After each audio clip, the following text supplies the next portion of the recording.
The heart monitor screamed, then went silent. Dr. Marcus Holloway had already turned his back, stripping off his gloves with the practiced indifference of a man who'd seen too many lost causes. Time of death, 22:47, he announced to no one in particular, his voice flat as the line on the screen. The surgical resident beside him nodded, reaching to silence the alarm. But in the corner of the trauma bay, one figure didn't move. Elena Vance stood frozen, her eyes locked on the patient's chest, a broad-shouldered man in his 50s, his face already graying with death. Her fingers twitched. Something in her refused to accept what everyone else had already decided. She stepped forward. "Wait." Holloway turned, irritation flickering across his features. "Nurse, step back, it's over." But Elena's hand was already on the patient's sternum, and what she did next, the angle of her fingers, the rhythm of the compressions, the whispered count under her breath, wasn't taught in any nursing program in the country. The dead man's chest jerked. His eyes flew open. And in that moment, the entire room realized they had no idea who Elena Vance really was. If you want to know how a woman they called just a nurse became the one person who could rewrite the rules of life and death, stay with me until the very end.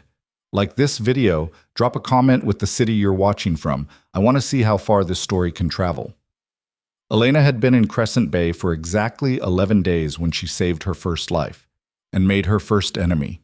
The city sprawled along the Pacific coast like a promise that had forgotten how to keep itself. Glass towers reflected ocean fog each morning, while tent cities grew in the shadows beneath overpasses.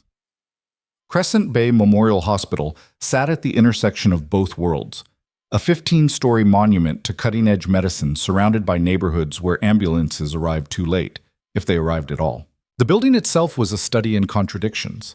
Marble floors in the main lobby gave way to scuffed linoleum in the hallways. High-tech surgical suites existed 2 floors above an emergency department held together with duct tape and prayers.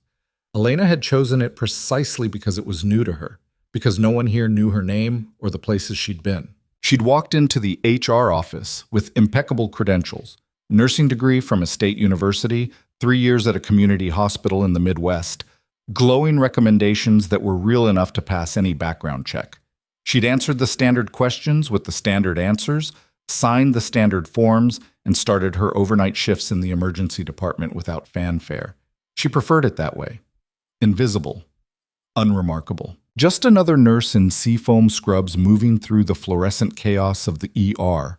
One more body in the machinery of a hospital that chewed through staff like an industrial grinder. But invisibility, she was learning, came with its own kind of violence. "Vance, I need those labs 5 minutes ago," Dr. Marcus Holloway barked across the nurse's station on her 9th shift, his voice cutting through the ambient noise of beeping monitors and distant groans.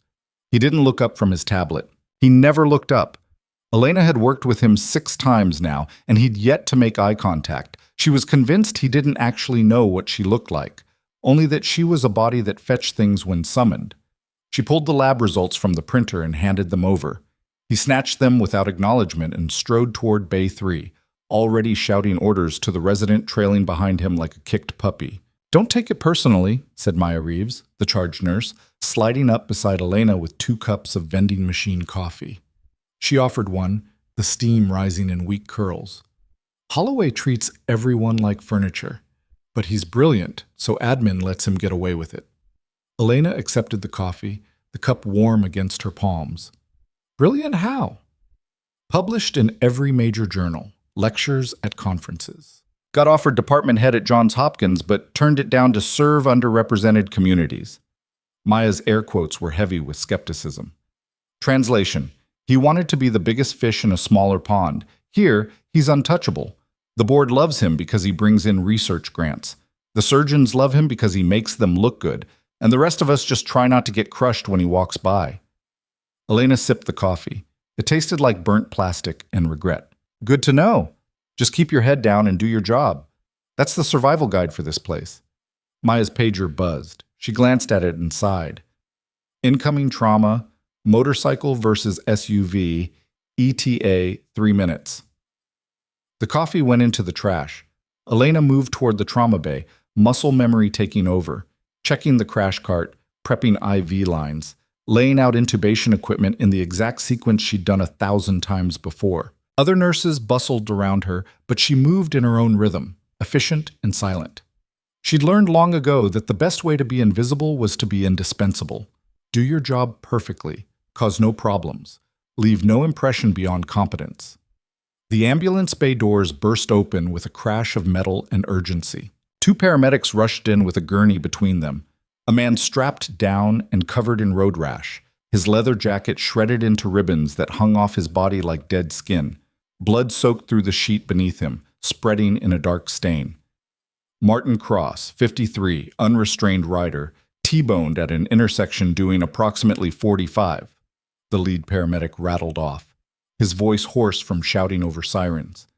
BP dropping steadily, pupil sluggish, GCS of 10 and falling. Possible internal bleeding, probable pelvic fracture. We gave him 2 liters of saline en route, but he's still circling the drain. Holloway appeared like a shark sensing blood in the water. Get him on the table. Someone page surgery. Vance, start a second line. Move, people, move! Elena was already moving. She slid the IV catheter into the patient's left arm with practiced precision while the resident worked the other side, fumbling slightly with nerves. The man, Martin Cross, groaned, a wet sound that spoke of things broken inside. His eyes rolled back, showing whites. His skin was cold, clammy, the texture of meat left too long in a refrigerator. She'd seen that look before. Too many times. In places she wasn't supposed to remember. Holloway barked orders rapid fire, a machine gun spray of medical jargon that separated the seasoned staff from the new. CBC, type and cross for 6 units, chest x-ray portable, fast exam. Somebody get me a trauma panel. Elena kept pace without thinking, her hands moving independently of her conscious mind. Fluids, medications, vitals every 30 seconds. The monitors painted a grim picture, blood pressure circling the drain, heart rate climbing into dangerous territory as Cross's body tried desperately to compensate for whatever was bleeding inside him. We need to get him to surgery now, the resident said, voice tight with barely controlled panic. His name was Blake Morrison, fresh out of med school, still young enough to believe that speed and good intentions could overcome bad luck. We stabilize first, Holloway snapped, not looking up from the ultrasound probe he was running across Cross's abdomen. I'm not sending him up to bleed out on the table because you panicked. I need to see where the bleeding is. But Cross wasn't stabilizing. His pressure dropped further, 80 over 50, then 70 over 40. The monitors began their urgent chorus of alarms, overlapping tones that created a dissonant symphony of impending death. Elena's hands moved automatically, adjusting drips, checking lines, preparing for the next order before it was given. But her eyes were on Cross's face. His lips were turning blue at the edges. The color was draining from his cheeks like water through a sieve. She'd seen this before, the moment when the body made its decision, when it chose between fighting and surrendering. "Doctor, he's crashing," Maya said from the monitor station, her voice carefully neutral. She'd been doing this long enough to know when to sound the alarm without sounding alarmed. "I can see that, nurse." Holloway's jaw tightened, the only sign of stress on his otherwise composed face. He tried another medication, then another, his fingers flying across the IV pumps. Nothing caught. The pressure kept falling like a stone down a well. 60 over 30. The alarms got louder, more insistent. Cross's eyes had closed. His breathing turned shallow, then erratic, his chest hitching with effort. Then it stopped. The flatline alarm pierced the room, a single sustained note that meant only one thing. "Damn it, start compressions." The resident jumped forward, locking his hands over Cross's sternum and pumping hard, his whole body weight behind each thrust. 30 compressions, fast and deep. Elena squeezed the ambu bag, forcing air into unresponsive lungs. 2 breaths, watching the chest rise and fall with artificial life. The cycle repeated. Once, twice, 5 times. 10. Holloway administered epinephrine, the drug that was supposed to shock the heart back into rhythm. No response. More compressions. More breaths. The monitor stayed flat, that terrible unwavering line that said the heart had given up. 15 minutes became 20. The resident's arms were shaking with exhaustion, sweat dripping from his forehead onto the patient's chest. Maya glanced at the clock, her face carefully neutral. the look of someone preparing to accept the inevitable. Around them, the ER continued its chaos. Someone was screaming in the waiting room. Another ambulance pulled up outside, sirens wailing. But in this bay, time had stopped. There was only the rhythm of compressions, the hiss of the ambu bag, and the stubborn flatness of the monitor. "All right," Holloway finally said. He stepped back, peeling off his gloves with a snap of latex that sounded like a gunshot in the sudden quiet. "That's enough. Call it." The resident stopped mid-compression, his chest heaving with exertion. "Sir?" "I said call it. He's gone." Holloway's voice was flat, already disconnected. Another name for the chart. Another statistic for the quarterly mortality review. He'd done everything right. The protocol had been followed to the letter. Sometimes people just died. That was medicine. Time of death, 22:47. The resident stepped back slowly, hands falling to his sides.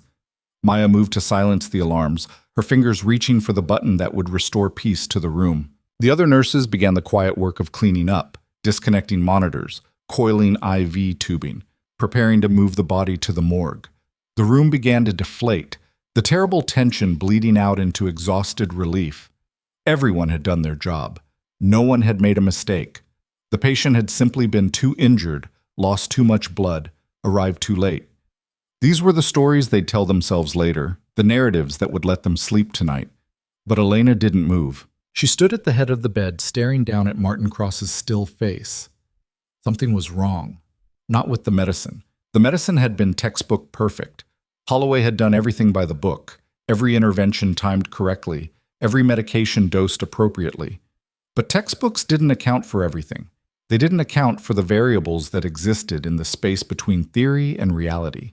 Her fingers twitched. A memory surfaced, unbidden and unwelcome.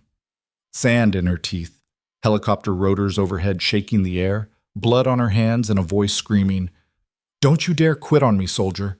That's an order." She'd made a promise once, in another life, in places that officially didn't exist. No one gets left behind. Not on her watch. "Nurse Vance?" Holloway's voice cut through her thoughts, sharp with irritation. "Step away from the patient." Elena's hand moved to Cross's chest, almost without her conscious decision. Her fingers found the sternum, positioned precisely 2 inches above the xiphoid process, but angled 15 degrees lateral, not the standard hand placement taught in every CPR certification course. Something else. Something she'd learned in field hospitals where the rule book was written in desperation and innovation. "Nurse, I said step back." "It's over." She started compressions. Not the rhythm they'd taught in ACLS, not the steady metronome beat of standard CPR. Faster, harder. A specific pattern, 3 deep compressions that went past the standard depth, 2 shallow ones that barely depressed the chest, 1 sustained hold with specific pressure. Repeat. Her other hand moved to his neck, fingers pressing into the carotid with exact pressure, feeling for something no one else was looking for. A flutter, a whisper of circulation that the monitors couldn't detect. "What the hell are you doing?" Holloway moved toward her, his face flushing with anger. "Stop. You're going to crack his ribs. You're going to cause more damage." Elena didn't stop. Her eyes were closed now, her entire focus narrowed to the body beneath her hands. She could feel it, the faint flutter of blood still trying to move through vessels, the stubborn spark of bioelectricity that hadn't quite given up, the microscopic tremor of cells that wanted to live. She shifted her hand position slightly, compressed again with a sharp downward thrust combined with a lateral motion, and whispered under her breath, "Not yet." Cross's chest jerked violently. His entire body spasmed once, hard, like he'd been struck by lightning. His back arched off the table. The monitor shrieked. A blip appeared on the flatline, sharp and unexpected. Then another. Then a rhythm. Erratic, struggling, fighting its way back from nothing. The room went absolutely silent. Every eye turned to the monitor. The green line that had been flat seconds ago now showed peaks and valleys, irregular and weak, but undeniably there. A heartbeat. Impossible, but there. Cross's eyes flew open, wide and unfocused. He gasped, a wet rattling sound that spoke of lungs filled with fluid, his hands clawing at the air like he was drowning. Elena immediately tilted his head, cleared his airway with practiced efficiency, and grabbed the ambu bag. He's back. Somebody get me a ventilator set up now and push another round of epi. He's not stable yet. No one moved. They were all staring at her, at Cross, at the monitor painting impossible green peaks across the screen. The resident's mouth was hanging open. Maya had frozen with her hand halfway to the alarm button. Even Holloway stood motionless, his face a mask of confusion and something darker. Something that looked like fear. Maya recovered first, her training overriding her shock.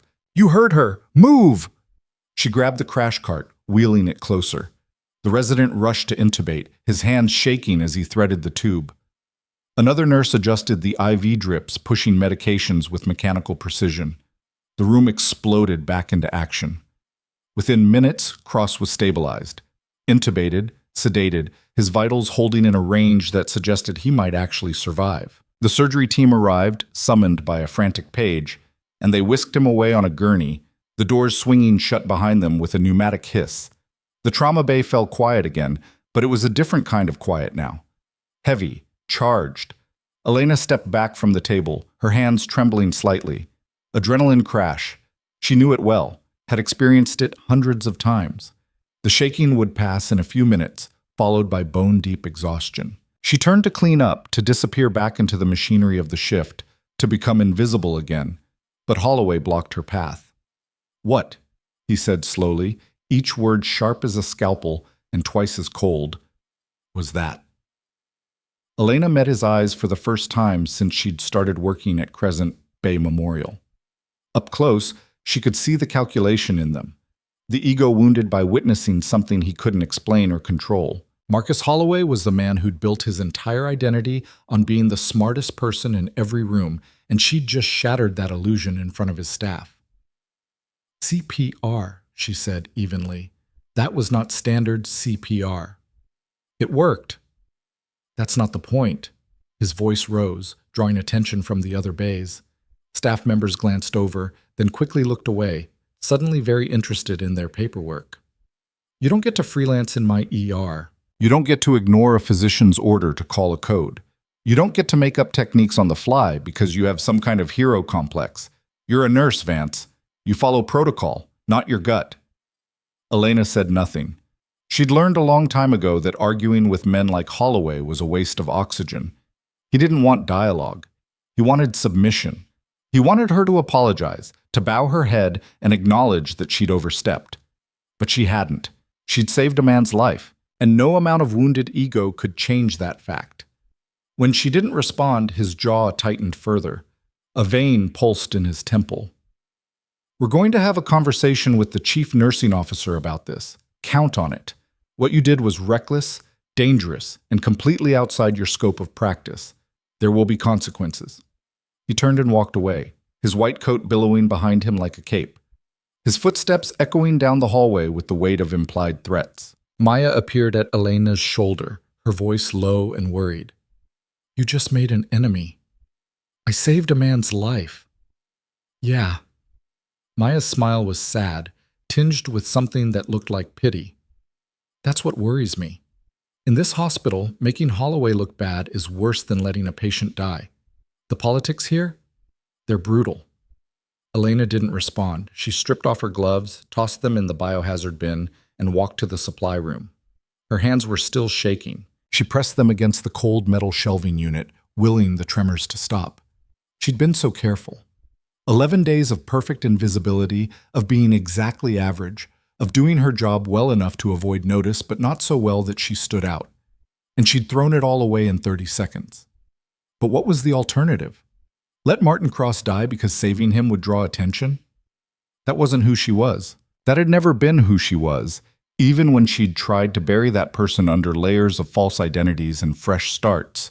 Behind her, she heard Maya's voice. "Elena, you okay?" "Fine." She turned, forced a smile. "Just need a minute." Maya studied her with the sharp eyes of someone who'd been a nurse long enough to spot a lie. "You want to tell me where you learned that technique? Because I've been doing this for 15 years, and I've never seen anything like it." "Wilderness medicine course," Elena said, the lie smooth and practiced. Long time ago, remote trauma scenarios. Huh. Maya didn't sound convinced, but she let it drop. Well, whatever it was, Martin Cross is alive because of it. Try to remember that when they haul you into the office tomorrow. She left. Elena stood alone in the supply room, surrounded by boxes of gauze and IV tubing and all the mundane equipment that kept people alive. Through the door, she could hear the ER resuming its normal chaos. A drunk screaming about conspiracy theories, a child crying. The steady beep of monitors. Life continuing, indifferent to the small miracle that had just occurred. Her phone buzzed in her pocket. She pulled it out, expecting a text from Maya or maybe a notification from the hospital scheduling system. Instead, it was a news alert. Breaking. Crescent Bay police investigating possible domestic terror threat. Federal agencies on high alert. Elena stared at the screen, a cold knot forming in her stomach. Coincidence. It had to be coincidence. Crescent Bay was a city of 2 million people. Threats happened. It didn't mean anything, but the knot didn't go away. She shoved the phone back in her pocket and returned to work. The next 3 days passed in uneasy silence. Elena worked her shifts, kept her head down, avoided Holloway whenever possible. Cross had survived surgery, ruptured spleen, lacerated liver, fractured pelvis, but alive and stable. The surgical team was calling it a miracle. The ICU nurses whispered about the mysterious technique the ER nurse had used. No one mentioned Elena's name in the official reports. She didn't expect them to. In hospitals, credit flowed upward and blame flowed down. But the whispers followed her through the halls anyway. Did you hear what happened in Trauma 2? That new nurse, Vance, brought a guy back from the dead. 23 minutes flatline and she just wouldn't quit. Holloway was furious. They say she did something the doctors had never seen before. She ignored them. She was good at ignoring things, sounds, looks, the weight of her own past pressing down on her shoulders. On the 4th day, she was called into the administrative offices. The email was terse, professional, and absolutely terrifying in its brevity. Report to Chief Nursing Officer Linda Portman, 2 p.m. Incident Review. Elena arrived at exactly 1:55 p.m., 5 minutes early. She'd learned long ago that showing up early was a small act of control in situations designed to strip it away. Portman's office occupied a corner of the 3rd floor, all glass walls and white furniture, the kind of sterile corporate aesthetic that tried very hard to hide the fact that hospitals were businesses first and houses of healing a distant second. Through the glass, she could see 3 figures already assembled. Linda Portman herself, silver-haired and sharp-eyed with the look of someone who'd survived 3 decades of hospital politics by choosing her battles carefully. Dr. Marcus Holloway, sitting with his arms crossed and his face set in stone, and a man in an expensive suit she didn't recognize, probably hospital legal. She knocked. Portman waved her in. Ms. Vance, thank you for coming. Please, have a seat. Elena sat in the chair facing the desk, positioning herself so she could see all 3 of them without having to turn her head.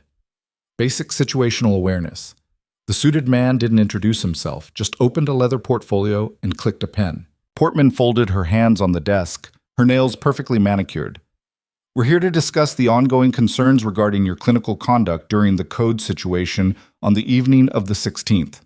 Dr. Holloway has provided documentation outlining what he describes as serious deviations from standard protocol. A pattern of deviation, Holloway interjected, his voice tight with barely controlled anger. This wasn't an isolated incident. It represents a fundamental disregard for the chain of command and established medical procedures. Elena kept her voice level. I've been here 2 weeks. What pattern? One incident is enough if it's severe enough, the suit said, speaking for the first time. His voice was smooth, practiced, the tone of someone paid to make problems disappear. And Dr. Holloway's complaint raises serious liability questions for this institution. Portman pulled a file from her desk, thicker than Elena had expected. Let me be direct, Ms. Vance. The facts are these. During a code situation, you ignored a direct order from the attending physician to cease resuscitation efforts. You then employed an unapproved technique, one with no documented evidence base in peer-reviewed literature, on a patient who had been pronounced dead. While the outcome was positive, the method raises significant questions about your training, your judgment, and your willingness to operate within established guidelines. Holloway leaned forward, his eyes hard. You put this hospital at risk of a malpractice suit. If that patient had suffered permanent neurological damage, or if your compressions had caused additional injuries that led to complications, his family could have sued for wrongful treatment. The fact that you got lucky doesn't excuse the recklessness of your actions. The patient lived, Elena said quietly. That's irrelevant. Irrelevant. Elena repeated the word slowly, letting it hang in the air between them. A man's life is irrelevant to a discussion about medical care. That's not what I... Holloway's face flushed red. You're deliberately twisting my words. I'm repeating them exactly as you said them, Doctor. Portman held up a hand. Let's keep this professional, please. Ms. Vance, I understand your perspective. You saw an opportunity to save a life and you took it. But we can't have nurses making independent medical decisions that directly contradict physician judgment. It undermines the entire structure of care delivery. We have protocols for a reason. They're designed by committees of experts, tested in clinical trials, and refined over decades of practice. When individuals start deciding that they know better than the established system, patients die from the resulting chaos. And when we follow protocols blindly, patients die from our inability to adapt, Elena said. The words were out before she could stop them, sharp and final. The room went silent. The suit's eyebrows rose. Portman's expression hardened. Holloway's hands clenched into fists on the armrests of his chair. That, Portman said carefully, is an incredibly arrogant statement, Ms. Vance. Are you suggesting that you, a nurse with 2 weeks' experience at this facility, know better than the entire medical establishment? Elena took a breath, forcing herself to modulate. I'm suggesting that medicine is both science and art. The science gives us protocols. The art gives us judgment, and sometimes, in critical moments, judgment matters more. Judgment belongs to physicians, Holloway snapped, not nurses. That's the hierarchy. That's how it works. Then maybe the hierarchy is wrong. The suit closed his portfolio with a soft snap. Ms. Portman, I think we have enough for a recommendation. Portman looked at Elena with something that might have been regret. Ms. Vance, given the severity of these concerns and your apparent unwillingness to accept responsibility for your actions, I'm left with no choice. Effective immediately, you're suspended pending a full review by the medical board. You'll surrender your badge and... The office door burst open with such force that it bounced off the wall. Maya stood there, breathless and wild-eyed, her scrubs spattered with fresh blood. We need Elena, now! Portman stood abruptly. Nurse Reeves, we're in the middle of a disciplinary hearing. This is completely inappropriate. I don't care, Maya's voice cracked. We have 2 critical traumas incoming, ETA 90 seconds. Car versus pedestrian and a scaffolding collapse. Every available attending is tied up with a mass casualty situation from the construction site fire on Harbor Street. 3 burn victims in the OR right now. The ER is about to be completely overrun, and we're down 3 nurses because of the flu outbreak. I need every qualified hand I can get. She looked directly at Elena, her eyes desperate. Including hers. She's suspended, Holloway said flatly. Then people are going to die while we sit here having this conversation. Maya's hands were shaking. Your call, Chief, but make it fast because those ambulances are pulling in right now and I've got a resident who graduated 6 months ago as the only physician on the floor. Portman's face was a mask of conflict. Liability versus reality. Politics versus patience. The scales tipping back and forth in real time. Elena stood, not waiting for permission. I'll go. Vance, sit down. This hearing isn't... But Elena was already moving toward the door, her body responding to training that went deeper than policy. Suspend me after, she said over her shoulder. Right now, people need help. She walked out. Behind her, she heard Portman snap. Damn it, Holloway, get down there and supervise. Reeves, you're on report for this interruption. But Maya was already gone, racing down the hallway with Elena beside her. They hit the stairwell at a run, their footsteps echoing in the concrete shaft. Thank you, Maya gasped between breaths. I know you could have... Don't. Elena pushed through the door to the ground floor. Just tell me what we're walking into. They burst into the ER at a dead run. The ambulance bay doors were open, sirens wailing in the distance growing rapidly louder. The waiting room was packed, a normal Tuesday afternoon crowd suddenly about to become a nightmare. Children crying, elderly patients slumped in wheelchairs, people bleeding from minor injuries into paper towels, all of them about to be pushed aside by something worse. Elena grabbed a trauma gown from the supply cart, tied it on while still moving. Muscle memory. How many times had she done this? Hundreds? Thousands? Talk to me. Maya's voice was clipped, falling into the efficient shorthand of crisis communication. First trauma is a 32-year-old female pedestrian struck by a vehicle while crossing Spring Street. Multiple fractures, possible head injury. Witnesses say she flew about 15 feet. Second is a construction worker from the Riverside build. Fell 3 stories when scaffolding collapsed under him. Crush injuries to the chest and abdomen, unknown internal damage. Both are critical. Physician coverage? Dr. Blake Morrison. He's barely out of residency. This is his 3rd week as an attending. He's good, but he's green, and he's terrified. Holloway's coming, but he'll be at least 5 minutes behind us. So it's us. It's us! Maya's voice held a note of grim acceptance. The first ambulance screamed into the bay with a squeal of brakes. The doors flew open and paramedics exploded out, wheeling a gurney with a woman strapped down, her body twisted at angles that bodies shouldn't twist. Blood soaked through the sheets. Her face was a mask of trauma, road rash, swelling, one eye completely shut. Her leg bent wrong below the knee, bone visible through torn denim. Female, early 30s, struck by SUV doing approximately 35 miles per hour. The lead paramedic shouted over the chaos. Sarah Drummond, vitals critical, BP 80/40 and dropping, heart rate 140, unresponsive to verbal stimuli, GCS of 6. Suspected femur fracture, probable pelvic fracture, definitely has a head injury based on the mechanism. Vance, you take this one, Maya shouted, already turning toward the second ambulance pulling in behind the first. Elena ran alongside the gurney as the paramedics crashed through the trauma bay doors, the wheels rattling across the threshold. Trauma 2! Get me a full trauma panel, type and cross for 10 units, portable x-ray standing by. Dr. Morrison appeared, looking exactly as young and terrified as Maya had described. Fresh-faced, probably not even 30 yet, his white coat still stiff with newness. He stared at the patient with wide eyes. Oh, God. Okay, doctor. Elena's voice cut through his panic like a blade. Sharp. Commanding. Not the voice of a nurse speaking to a physician, but something else entirely. I need you here now. We don't have time for fear. Morrison jumped, his training overriding his terror. Right, yes. Okay, what do we...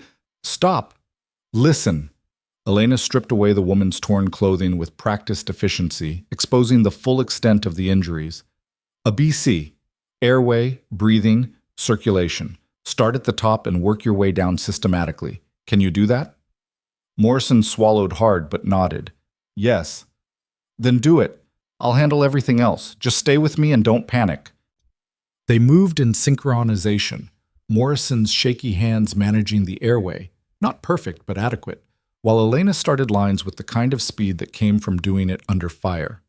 Literally. She'd placed IVs in moving vehicles, in helicopters taking evasive maneuvers, in tents while mortars fell close enough to shake the ground. A well-equipped trauma bay was practically luxury. She drew labs, cut away the rest of Drummond's clothing, began a rapid assessment of injuries. The leg was a disaster. Compound femur fracture, bone fragments visible, heavy bleeding. But Elena's eyes kept returning to the head. Drummond's pupils were unequal, severely unequal. That was very, very bad.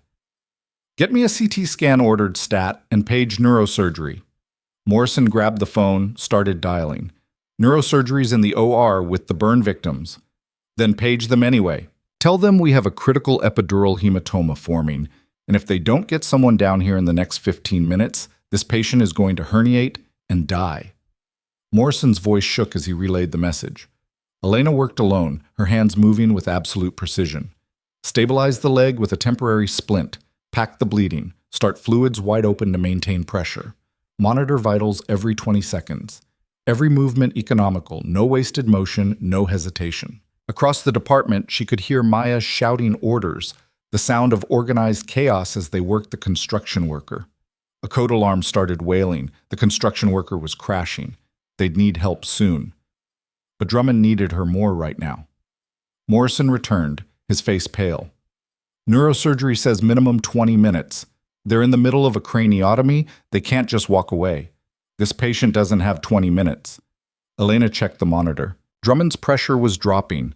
The pupils were getting worse.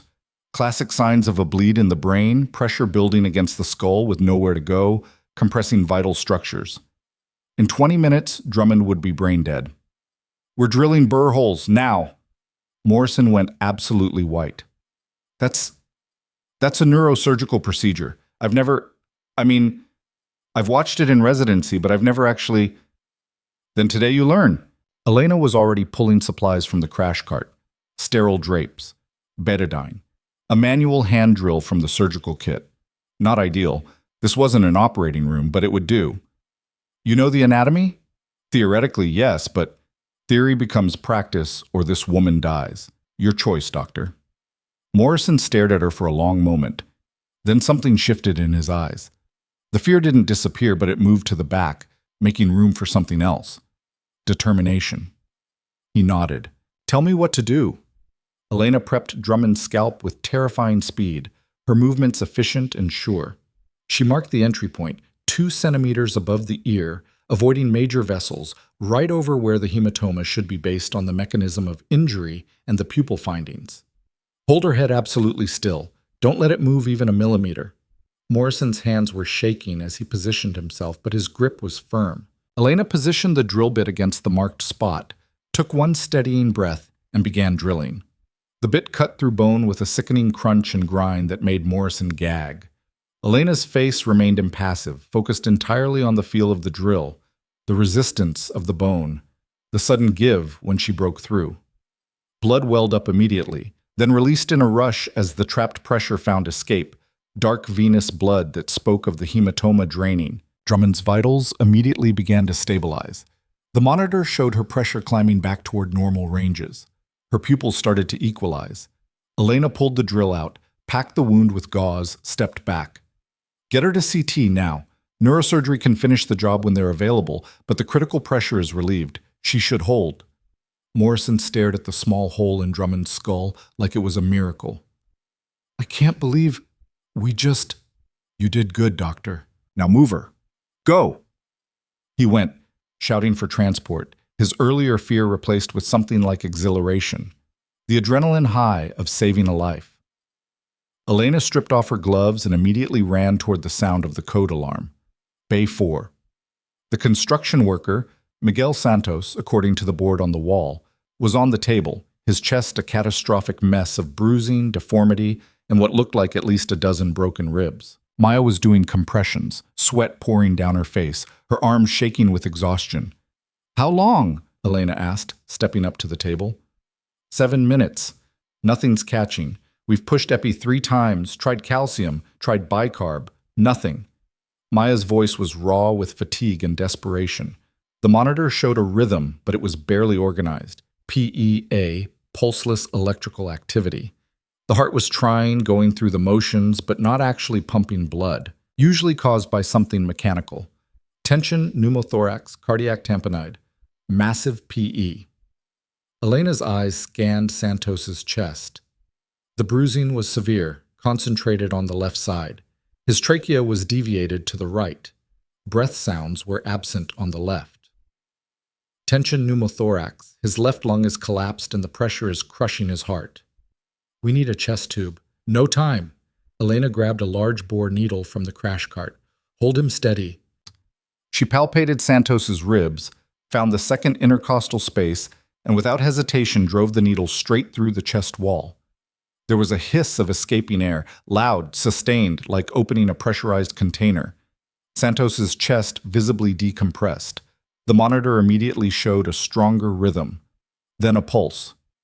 Maya checked the carotid. I've got a pulse, thready, but it's there. Keep going. He's not out of the woods yet. They worked in perfect synchronization. Intubation, chest tube placement, fluid resuscitation, blood products. Elena moved like she'd done this 1,000 times because she had. Different patients, different locations, same basic crisis. The human body only broke in so many ways. Within 10 minutes, Santos was stable enough for transport to the OR. As they wheeled him out, Holloway finally burst through the doors, his face flushed from running. "What's the status?" "Under control," Maya said, her voice exhausted but triumphant. "Both patients stabilized. Drummond's going for imaging. Santos is heading to surgery." Holloway looked around the trauma bay. Blood on the floors, equipment scattered, the organized chaos of recent crisis. His eyes found Elena, still in her blood-spattered gown. What did you?" "Saved 2 lives," Maya said flatly. Elena drilled burr holes on the head trauma and decompressed the pneumothorax on the construction worker. Dr. Morrison assisted beautifully. "If you want the details, check the charts." Holloway's mouth opened, closed, opened again. No words came out. From across the ER, spontaneous applause started. One of the nurses, then another, then the whole department. Not loud, not celebratory, but slow and sincere. The applause of people who'd just witnessed something impossible. Elena stripped off her gown, tossed it in the biohazard bin. Her hands were shaking again. The adrenaline crash coming hard. She needed to sit down, to breathe, to process what had just happened. But Holloway blocked her path, just like he had 3 days ago. His face was a complex map of emotions: shock, confusion, anger, and underneath it all, something that looked uncomfortably like fear. "You just performed 2 procedures that are completely outside a nurse's scope of practice," he said, his voice barely above a whisper. "You could lose your license. This hospital could lose its accreditation. What you did was necessary," Maya interrupted, stepping between them. "What she did was necessary. And if you want to write her up for saving 2 lives while you were stuck in traffic, be my guest. But I'm writing a formal commendation. And so is Dr. Morrison. And so is everyone else who saw what happened here." Holloway looked around the room. Every pair of eyes was on him. Every face showed the same expression. "You're making a mistake. Back down." He stepped back. "This isn't over," he said to Elena. Then he turned and walked out, his footsteps echoing down the hallway. Maya gripped Elena's shoulder. "You okay?" Elena realized she was shaking, not just her hands now, her whole body, fine tremors running through her muscles. "I need to sit down." They made it to the break room before Elena's legs gave out. She collapsed into a chair, put her head between her knees, and focused on breathing. In, out, in, out. The shaking gradually subsided. "What you did out there," Maya said quietly, pressing a bottle of water into Elena's hands. "That wasn't normal nursing. That was combat medicine, field surgery, the kind of thing you see in war zones, not civilian hospitals." Elena said nothing, just drank the water. "I'm not asking for your life story," Maya continued, "but I need to know. Are we going to survive the fallout from this? Because Holloway's right about one thing. You just performed procedures that could get everyone in this department investigated. The patients lived. That's not always enough." Maya sat down across from her. "Look, I'm on your side, but you need to understand the position you've put yourself in. There are going to be questions, reviews, possibly legal action, and you're going to need answers that are better than "it seemed like a good idea at the time." Elena looked up, met Maya's eyes. "What do you want me to say?" "The truth would be nice." "The truth is complicated." "Then give me the simple version." Silence stretched between them. Elena calculated the risks, the variables, the potential outcomes. She could lie, maintain the cover story, the false identity, the carefully constructed narrative of Elena Vance, unremarkable nurse with an unremarkable past. Or she could trust Maya, trust someone for the first time in 3 years. "I served," Elena said finally, her voice barely above a whisper. "Military, specialized medical unit, the kind that doesn't show up on public records or official rosters. When I left, they gave me a new identity and told me to never talk about what I did." Maya nodded slowly, like pieces were clicking into place. "And the techniques you used?" "I learned them in places where you don't have neurosurgeons standing by, where you either adapt or people die." "How many people did you save in those places?" Elena thought about it, tried to count, gave up. "I stopped counting at 200. Maya exhaled slowly.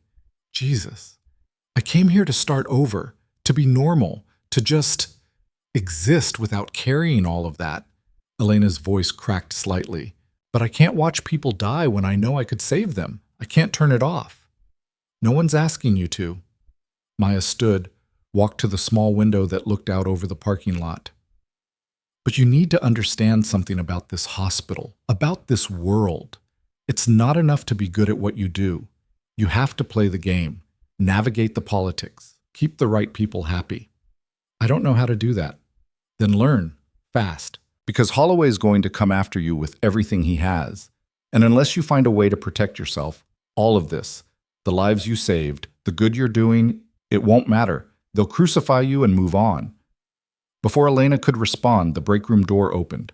Linda Portman stood there, her expression unreadable. Ms. Vance, my office. Now. Elena stood on shaking legs. Chief, if this is about now, please.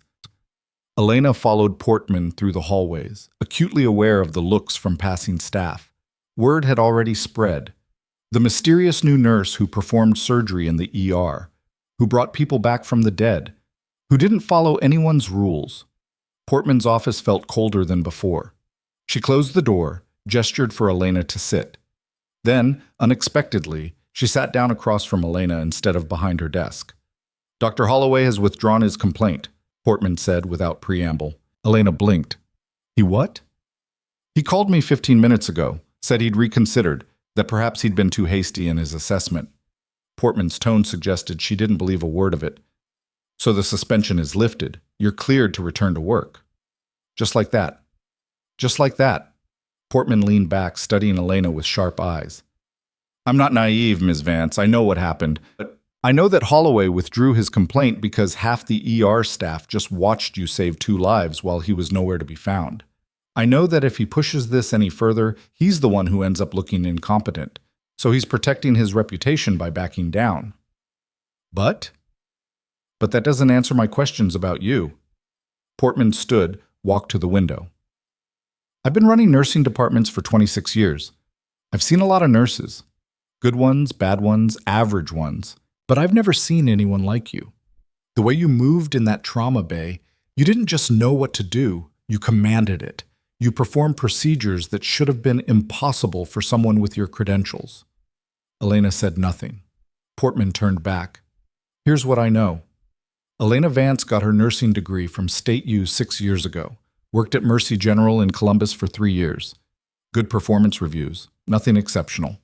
Then 2 years ago, you left. The next thing in your file is your application here. Nothing in between. No references from the last 2 years. No explanation for the gap. I needed a break. Personal reasons. For 2 years. For 2 years. And in that 2-year break, you somehow learned advanced trauma techniques that most physicians don't even know. Portman's voice was gentle but implacable. So I'll ask you directly. Who are you really? I'm a nurse who's good at her job. You're more than that. And whatever you're hiding, it's going to come out eventually. Secrets always do, especially big ones. And when it does, I need to know it's not going to destroy my hospital. Elena met her eyes. It won't. You sure about that? I'm sure that I'm here to help people. That's all. Portman studied her for a long moment. Then she sighed. All right. I'm going to trust you. But understand this. You're under a microscope now. Every decision you make, every procedure you perform, it's being watched. By me, by Holloway, by everyone. You've made yourself visible, Ms. Vance. For better or worse, you can't hide anymore. I understand. Good. You're dismissed. Get some rest. You look like hell. Elena stood, turned toward the door. Ms. Vance? She paused. Portman's expression had softened slightly. For what it's worth. I'm glad Sarah Drummond and Miguel Santos are alive, and I'm glad you were here when they needed you. Elena walked out without responding. The hallway seemed longer than before, the fluorescent lights harsher. She made it to the locker room, changed into street clothes, and walked out to the parking lot in a daze. The sun was setting, painting the sky in shades of orange and purple. Her car sat in the far corner, the beat-up Honda Civic that was her only real possession. Someone was leaning against it, Martin Cross, still healing, still moving a bit stiffly, but standing on his own. His bruises had faded to yellow and green. Chief? Elena said, stopping a few feet away. I thought you'd be resting. Hard to rest when you keep thinking about the person who saved your life. He straightened, wincing slightly. I've been doing some digging, calling in favors, running names through databases. Elena's blood went cold. And? And Elena Vance has a very clean record. Too clean. No social media. No digital footprint before 2 years ago. The kind of clean that only happens when someone with resources wants it to happen. Cross folded his arms. I've seen this before. Witness protection creates this kind of background. So do certain government programs. I'm not in witness protection. Didn't think you were. Witness protection doesn't teach advanced trauma medicine. His eyes dropped to her left forearm, visible beneath her short-sleeved shirt. I did some more research on that tattoo. Took me a while, but I found it. It's the insignia for a classified military medical program. Black Ops. The kind of thing that officially doesn't exist. Elena said nothing. Her heart was pounding. There were only 2 people in that program, Cross continued quietly. Both women. Both combat medics with specialized training in high-risk environments. The program was shut down 4 years ago after, well, the details are classified. But one of the medics died, the other disappeared. Stop! Her name was classified, but the documentation referred to her by her call sign, Revenant. Cross's voice was gentle. You know what that means? A person who returns from the dead. Kind of fitting for someone who brings people back to life. Elena felt the walls closing in. 3 years. She'd kept the secret for 3 years, moved 3 times, built 3 different lives. And it had taken Martin Cross less than a week to unravel it all. I'm not asking you to confirm anything, Cross said.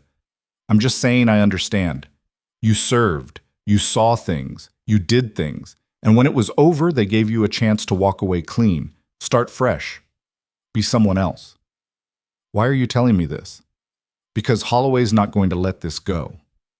He's going to keep digging, keep asking questions, and eventually he's going to find something. When that happens, you're going to need someone in your corner who knows the truth. Elena looked at him, this man she'd saved, this stranger who just exposed her deepest secret.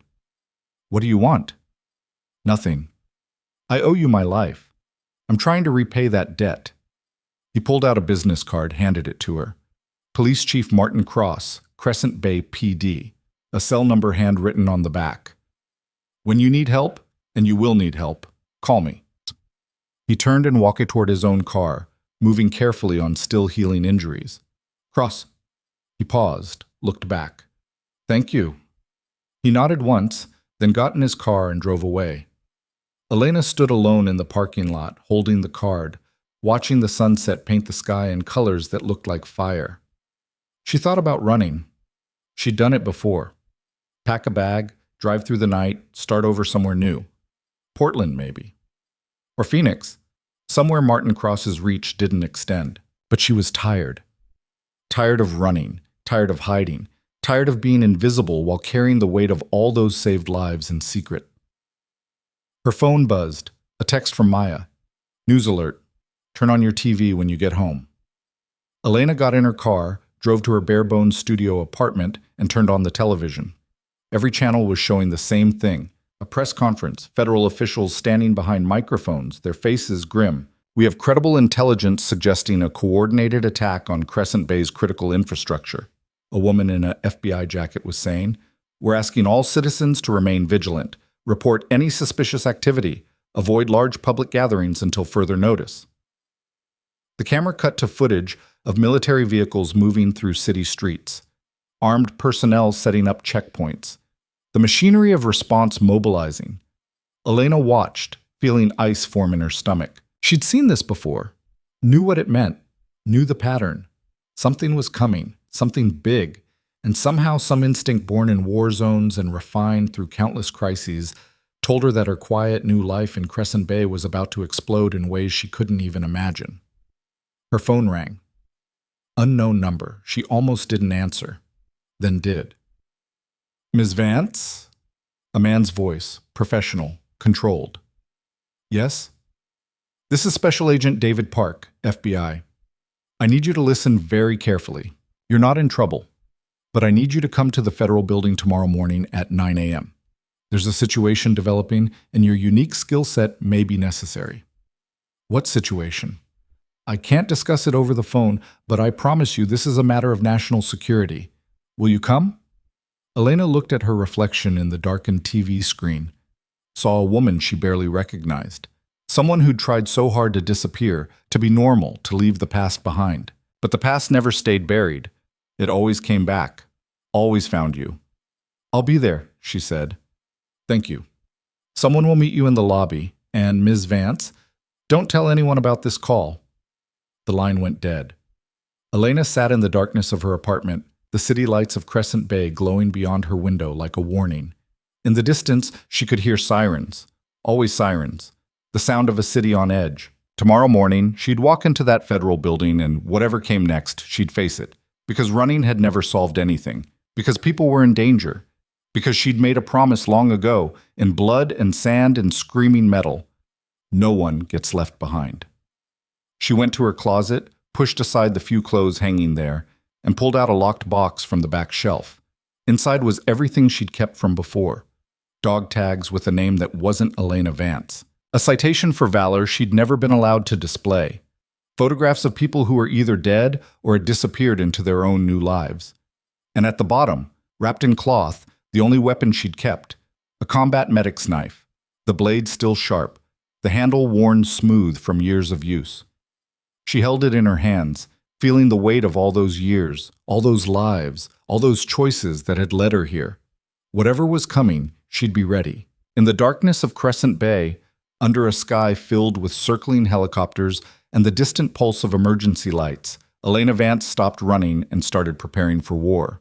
The federal building rose from downtown Crescent Bay like a monument to bureaucratic power, concrete and glass.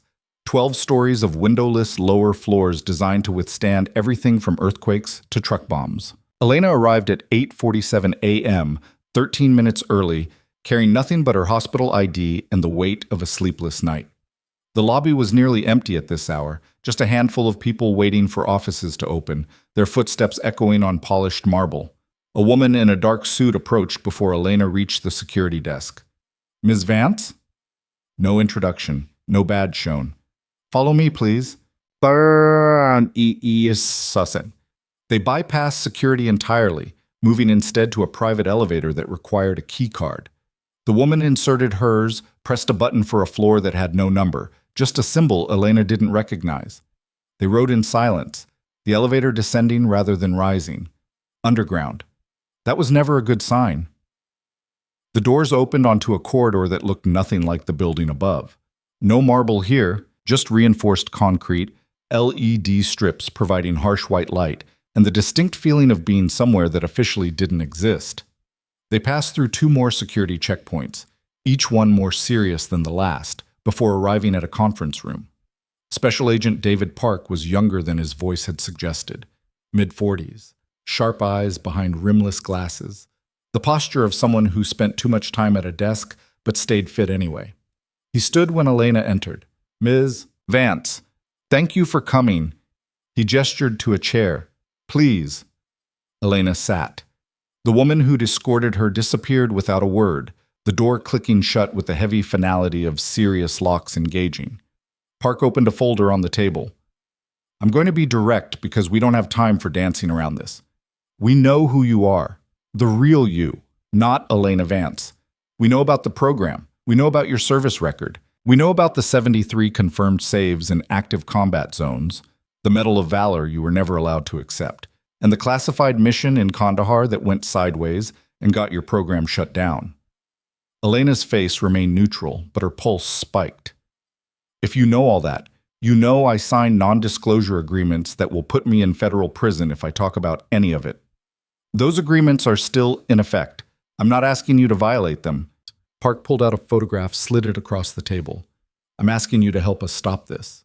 The photograph showed a man in his 30s, Middle Eastern features, unremarkable except for the intelligence in his eyes.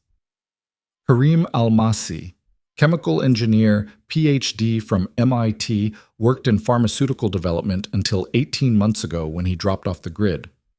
3 weeks ago, he entered the United States through the Canadian border. We tracked him to Crescent Bay. What does this have to do with me? Park pulled out another photograph.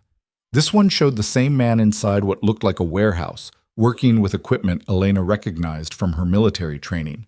Chemical processing gear, containment vessels, the kind of setup used for making things that killed people efficiently. We believe Almasi is building a dispersal device for a biological agent. We don't know what agent, could be weaponized anthrax, could be a synthetic pathogen, could be something we've never seen before. But we know he has the expertise and now he has the equipment. Park's voice remained calm, but tension radiated from every word. And we believe he's planning to deploy it somewhere in Crescent Bay within the next 72 hours. Elena stared at the photograph. You still haven't answered my question. What does this have to do with me? Because if he succeeds, we're looking at mass casualties. Hundreds dead in the initial release, thousands more infected in the following weeks. Every hospital in the city will be overwhelmed within hours. And based on what we've seen of your work at Memorial, you're one of maybe a dozen people in this country who could handle battlefield triage on that scale in a civilian setting. You have disaster response teams, FEMA, the National Guard, all of whom will take 12 to 24 hours to fully deploy. In the first 6 hours, it's going to be local resources or nothing. Local hospitals, local medical personnel. Park leaned forward. And based on what you did yesterday, drilling burr holes in an ER, decompressing a tension pneumothorax with a needle, bringing a man back from 23 minutes of flatline, I'd say you're exactly the kind of local resource we need. You've been watching the hospital, but we've been watching everything. Almasi chose Crescent Bay for a reason. It's big enough to make a statement, but small enough that we can't blanket it with federal resources without causing panic. He's betting on chaos in those first critical hours. Park pulled out more photographs, potential targets, crowded locations, infrastructure points. We're working on finding him before he deploys. But if we fail, I need to know that someone in this city can handle what comes next. Elena looked at the photographs spread across the table. Shopping malls, transit stations, the hospital where she worked. She thought about Sarah Drummond and Miguel Santos, about Martin Cross, about all the ordinary people going about their lives with no idea what might be coming. What do you need from me? Preparation. We're setting up a joint command center at Memorial. It's the largest trauma facility in the region. I need you to help coordinate the medical response. Train staff on mass casualty protocols. Set up triage systems. Prepare for the worst while we try to prevent it. And if hospital administration asks why, they won't. The directive is coming from Homeland Security. As of 6 a.m. this morning, every hospital in Crescent Bay is operating under enhanced preparedness protocols due to the credible threat.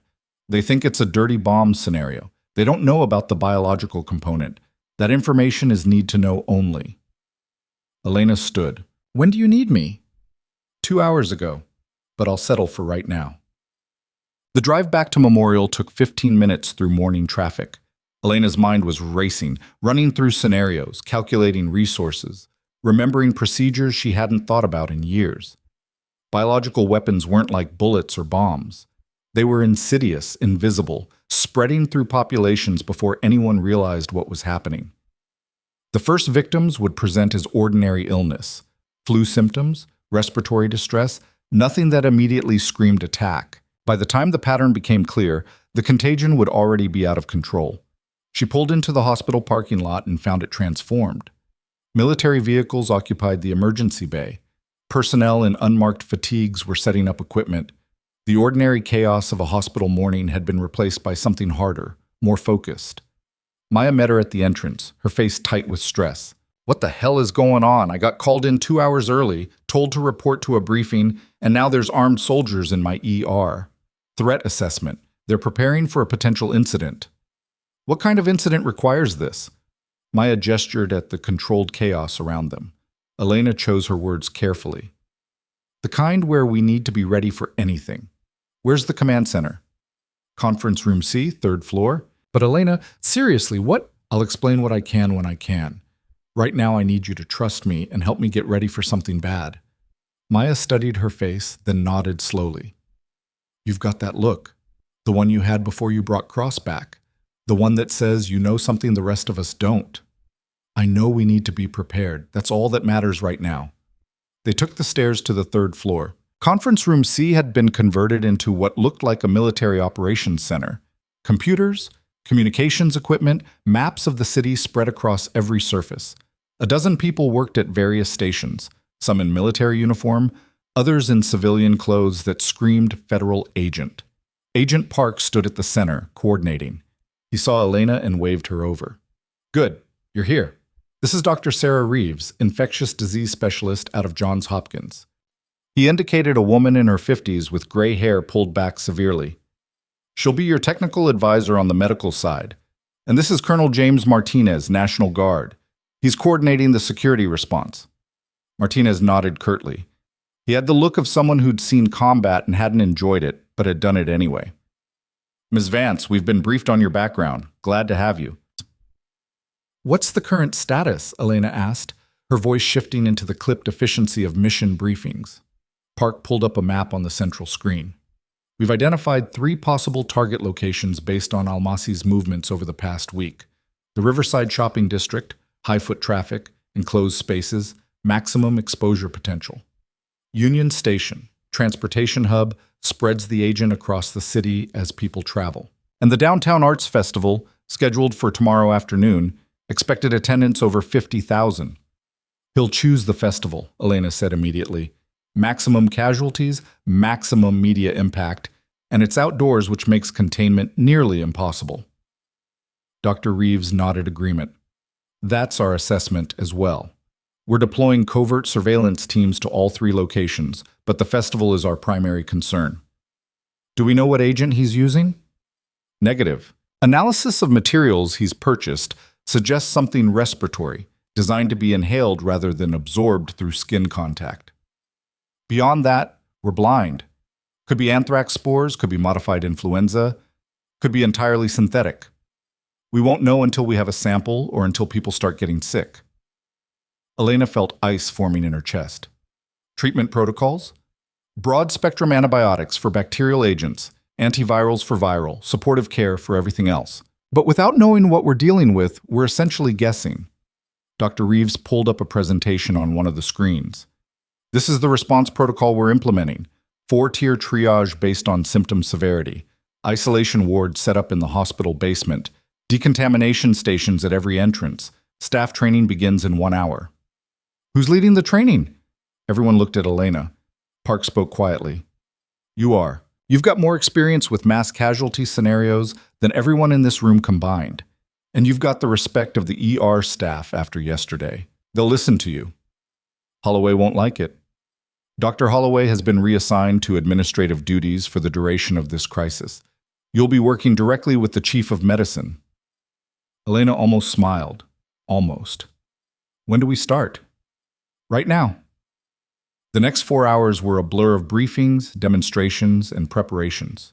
Elena stood in front of assembled hospital staff, nurses, doctors, technicians, everyone who might be called upon in an emergency, and walked them through procedures most of them had only read about in textbooks. How to recognize the signs of biological agent exposure, how to establish isolation protocols, how to triage when resources were limited and decisions had to be made about who got treatment and who didn't. She saw the fear in their faces, the way some of them looked at her like she was describing a nightmare instead of a possibility. But she also saw them absorbing the information, asking questions, taking notes. These were professionals. When the theoretical became real, they'd do their jobs. Maya pulled her aside during a break. "This is really happening, isn't it? This isn't just a drill. I can't tell you details. But yes, the threat is real. And you've done this before. The way you're teaching this, it's not academic. You've actually been in situations like this." Elena didn't answer directly. "If something happens, I need you to be my second. You know this hospital, you know the staff. I'll handle the medicine, but I need someone who can manage the logistics." "You've got me." Maya's voice was steady despite the fear in her eyes. "Whatever comes, we'll handle it." By early afternoon, the training was complete. The hospital had been transformed into something resembling a military field hospital, organized, efficient, ready for war. Elena stood in the command center looking at the maps and feeling the familiar weight of responsibility settling onto her shoulders. Agent Park appeared beside her. "You did good work. If this goes bad, at least we'll be as ready as we can be." Any progress on finding Almasi? We tracked him to a warehouse in the industrial district, but by the time our team arrived, he was gone. Left behind some equipment, but nothing that tells us his timeline. Could be he's already deployed. Could be he's waiting for tomorrow's festival. We just don't know. What about evacuating the city? Not an option. If we announce an evacuation, we cause mass panic and chaos, which could be exactly what he wants. Plus, if he's already released the agent, we'd just be spreading it faster as people flee. We have to assume the population stays in place and prepare accordingly. Elena's phone buzzed. A text from an unknown number. Need to talk. Not safe to call. Meet me at the corner of 5th and Harbor in 20 minutes. Come alone. Cross. She showed it to Park. Police Chief Cross. He's been asking questions about me. We know. We've had him under light surveillance since he started digging into your background. He's clean, just curious. You trust him? He saved my life once, in a way. Then go, but keep your phone on. If anything breaks, I'll need you back here immediately. Elena left through a side entrance, avoiding the main areas where staff might stop her with questions. The walk to 5th and Harbor took 15 minutes through streets that felt strangely normal. People going about their business, unaware of the threat hanging over the city. She wondered how many of them would be alive this time tomorrow. Cross was waiting in an alley between two buildings, positioned so he could see both approaches. He looked worse than he had yesterday. More tired, more stressed. Thanks for coming, he said quietly. I didn't want to do this at the hospital. Too many eyes. What's going on? I've been frozen out. As of this morning, every federal agency in the city has taken over my department's jurisdiction. They're not sharing information, not coordinating with local law enforcement, treating us like we're the enemy instead of allies. Cross's frustration was evident. Something big is happening, and they're keeping me blind. But I'm still the police chief of this city. I'm still responsible for 2 million people. So I'm asking you, as someone who apparently has federal clearance, I don't. What the hell is coming? Elena weighed her options. Park hadn't specifically told her not to talk to local law enforcement. And Cross was right. If something happened, they'd need every resource available. There's a credible threat of a biological attack. We don't know when or where exactly, but probably within the next 48 hours. The feds are trying to find the perpetrator before he deploys. The hospital is preparing for mass casualties. Cross went pale. Jesus Christ, how credible. Credible enough that they've got the National Guard setting up containment protocols and infectious disease specialists running worst-case scenarios. And they didn't think local law enforcement needed to know this? They're operating on need to know, and apparently they decided you didn't need to know. Cross was quiet for a moment, his jaw working with suppressed anger. Then, I need you to tell me everything you can, not classified details, but enough that I can prepare my people. Because if this goes sideways, my officers are going to be first on scene. And if they walk into a biological hazard without knowing what they're dealing with, they're all dead. Elena told him what she could, the basic threat parameters, the likely targets, the symptoms to watch for. Cross absorbed it all with the grim focus of someone who'd learned to process bad news and turn it into action. All right, he said when she finished. I'm going to quietly mobilize my SWAT teams and hazmat units. Put them on standby without telling them why. If your feds find this guy, great. But if they don't and this thing deploys, I'm not leaving my people exposed. Park won't like you going around him. Park can arrest me after my city is safe. Right now I'm more worried about doing my job than covering my ass. Cross checked his watch. You should get back. And Elena? Thank you for trusting me with this. She nodded and turned to leave. One more thing. Cross's voice stopped her. Whatever happens in the next few days, when this is over, there are going to be questions about you, about who you are and what you can do. The hospital is going to want answers. The media is going to want answers. And I'm not sure your federal friends are going to protect you the way you think they will. I'll deal with that when it comes. Just be careful. Heroes are great until they become inconvenient. Then they're liabilities. Elena walked back to the hospital, Cross's warning echoing in her mind. She'd been invisible for 3 years, carefully maintaining the fiction of Elena Vance, unremarkable nurse. But in the past 48 hours, she'd shattered that cover repeatedly. Holloway knew something was wrong. Portman suspected. Cross had figured it out entirely. And soon, if this crisis went public, everyone would know. But that was a problem for later. Right now, people needed her to be exactly what she'd been trained to be, a weapon against death, pointed at whatever darkness was coming. She was halfway across the hospital parking lot when her phone rang. Park. We've got him. Almasi. Surveillance team spotted him entering a storage facility on the waterfront. We're moving to intercept now. I need you standing by in case he's already contaminated. If our team gets exposed, they'll need immediate medical intervention. On my way. Elena ran for her car, already calculating what she'd need.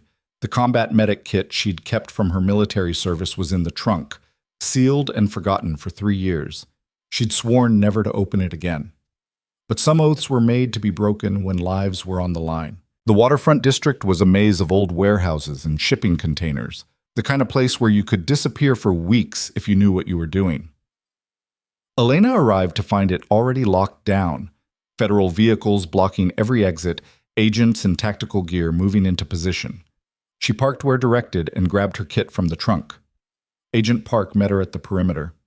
He's in Warehouse 14. We've got thermal imaging showing one person inside, moving around some kind of equipment. Hazmat team is suiting up now. If he's rigged the place to release on entry, we need to know immediately. Where do you want me? Decontamination station, there. Park pointed to a hastily erected tent with plastic sheeting and shower equipment.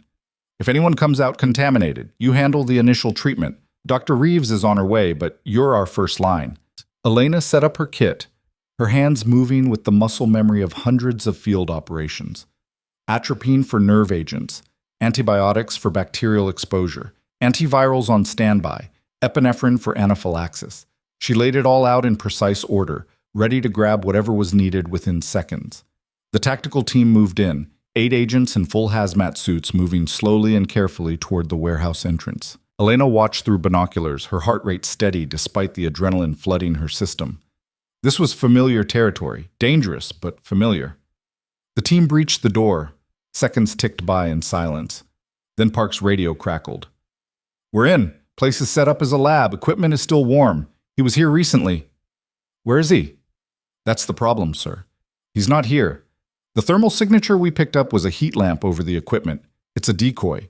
He knew we were coming. Park's face went white. Pull back. Secure the site, but pull back now. He could have rigged it. Too late. The radio erupted with shouting, the sound of men moving fast, then a sharp hiss like pressurized air releasing. We've got deployment. Repeat. We have agent deployment. White powder dispersing from ceiling vents. The transmission cut off into chaos.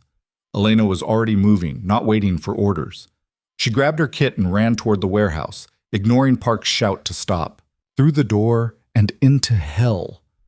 The tactical team was stumbling out, ripping off their helmets, gasping for air.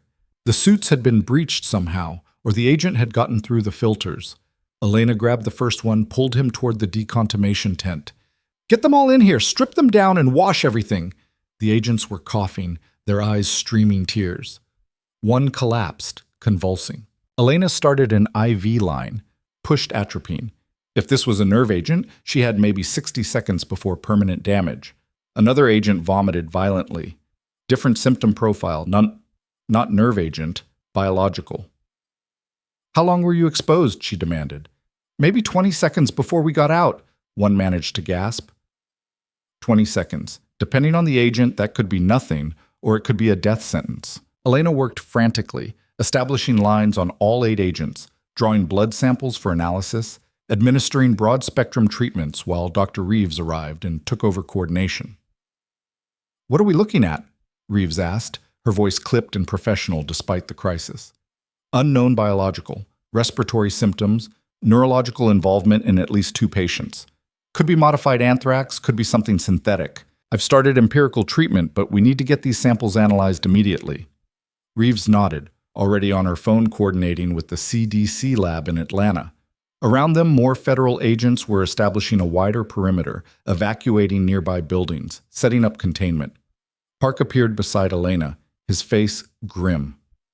2 of those agents are showing severe symptoms. If this is what I think it is, if Almasi just field tested his weapon on my people, then he's proven it works, which means he's ready to deploy on a larger scale. The festival, Elena said. Tomorrow. He's going to hit the festival. We're canceling it, locking down the entire downtown area. Full quarantine if necessary. That won't work. If he knows you're on to him, he'll just choose a different target. Or he'll release it anyway and disappear into the chaos. You need to let the festival happen and catch him in the act. Park stared at her. You're suggesting we use 50,000 civilians as bait. I'm suggesting we're already using them as bait, whether we admit it or not. Almasi has his weapon. He's going to deploy it somewhere. At least at the festival, we know where to look, and we can have medical resources staged and ready. If he picks a random subway station or shopping mall, we'll have no warning and no preparation. That's insane. That's reality. Elena's voice was hard. You can't stop him now. You can only try to minimize the damage when he strikes. And the best way to do that is to control the battlefield. Dr. Reeves looked up from where she was examining one of the agents. She's right. If we cancel the festival, we lose our best chance of catching him and we push him toward an unpredictable target. Better to fight him on ground we've chosen. Park was silent for a long moment, the weight of the decision visible on his face. Then he pulled out his phone. I'll run it up the chain, but if this goes bad, if people die because we let that festival happen, it's on all of us. They were already going to die, Elena said quietly. We're just trying to save as many as we can. The tactical team was stabilized and transported to Memorial under isolation protocols. Analysis of the agent would take hours, maybe days if it was something novel. But the symptoms gave Elena enough information to work with. Respiratory distress, neurological impacts, rapid onset. This was engineered to kill fast and spread faster. She returned to the hospital to find it transformed again, now operating at full crisis mode. The basement isolation wards were being stocked with enough supplies for hundreds of patients. Staff were running through drills, practicing donning and doffing protective equipment. The machinery of response was fully engaged. Maya found her in the command center. I heard what happened at the warehouse. 8 agents exposed? Yeah, they're in isolation now. We'll know more when the lab results come back. And tomorrow? Are we really letting that festival happen? Looks like it. Maya's face showed a mix of fear and determination. Then we better be ready, because if this goes bad, it's going to be worse than anything we've trained for. Elena didn't disagree. She spent the next 6 hours coordinating final preparations, double-checking equipment, running through scenarios, making sure every staff member knew their role. By midnight, she was running on fumes and coffee, but the hospital was as ready as it could be. She was sitting in the break room trying to force down a sandwich that tasted like cardboard when Holloway appeared in the doorway. So, he said, his voice tight with barely controlled anger. The nurse who's too good at her job turns out to be running the entire crisis response. Interesting development. Elena set down the sandwich. Dr. Holloway, I thought you were on administrative duty. I am, which gives me plenty of time to ask questions. Like who the hell you really are and why federal agents take orders from you. He stepped into the room, closed the door. I've been making calls, talking to people I know at other hospitals, other agencies. And you know what's interesting? Nobody knows anything about you before 2 years ago. It's like you didn't exist. My employment records are on file. Your fake employment records, you mean? The ones that fall apart the moment anyone looks closely. Holloway's eyes were hard. You're not just a nurse. You're something else. Something the government wants kept quiet, and I'm going to find out what. Right now, that doesn't matter. What matters is being ready for tomorrow. Oh, everything matters when it comes to protecting my hospital from liability. If you're operating outside your scope of practice, if you're making decisions based on authority you don't legally have, then people survive who would otherwise die, Elena interrupted. That's what matters. Not your ego, not hospital politics, not liability concerns, just the patients. Holloway's face flushed red. You arrogant... The door opened. Linda Portman stood there, her expression colder than Elena had ever seen it. Dr. Holloway? My office. Now. Chief, I was just... Now. Holloway left, shooting Elena a look that promised this wasn't over. Portman lingered in the doorway. For what it's worth, Ms. Vance, I'm glad you're here. Whatever you are, whatever you're hiding, right now, this hospital needs you. So does this city. She paused. But he's not wrong. When this is over, there are going to be questions. And you're going to need better answers than the ones you've given me. She left Elena alone in the break room, the half-eaten sandwich forgotten, the weight of tomorrow pressing down like a physical thing. Her phone buzzed, a text from Cross. My teams are ready. Positioned around the festival site in civilian clothes. If this bastard shows up, we'll be there. Another text, this one from Park. Lab results preliminary. Modified pathogen, synthetic blend of multiple agents. Highly contagious, high mortality rate. Treatment protocols are being updated. Festival is a go. We catch him tomorrow or not at all. Elena walked to the window, looked out over Crescent Bay. The city lights sparkled in the darkness, peaceful and unaware.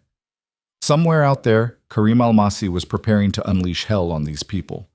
And tomorrow, Elena would be the last line of defense between chaos and catastrophe. She thought about all the lives she'd saved, all the impossible situations she'd survived. She'd brought men back from the dead in the back of helicopters.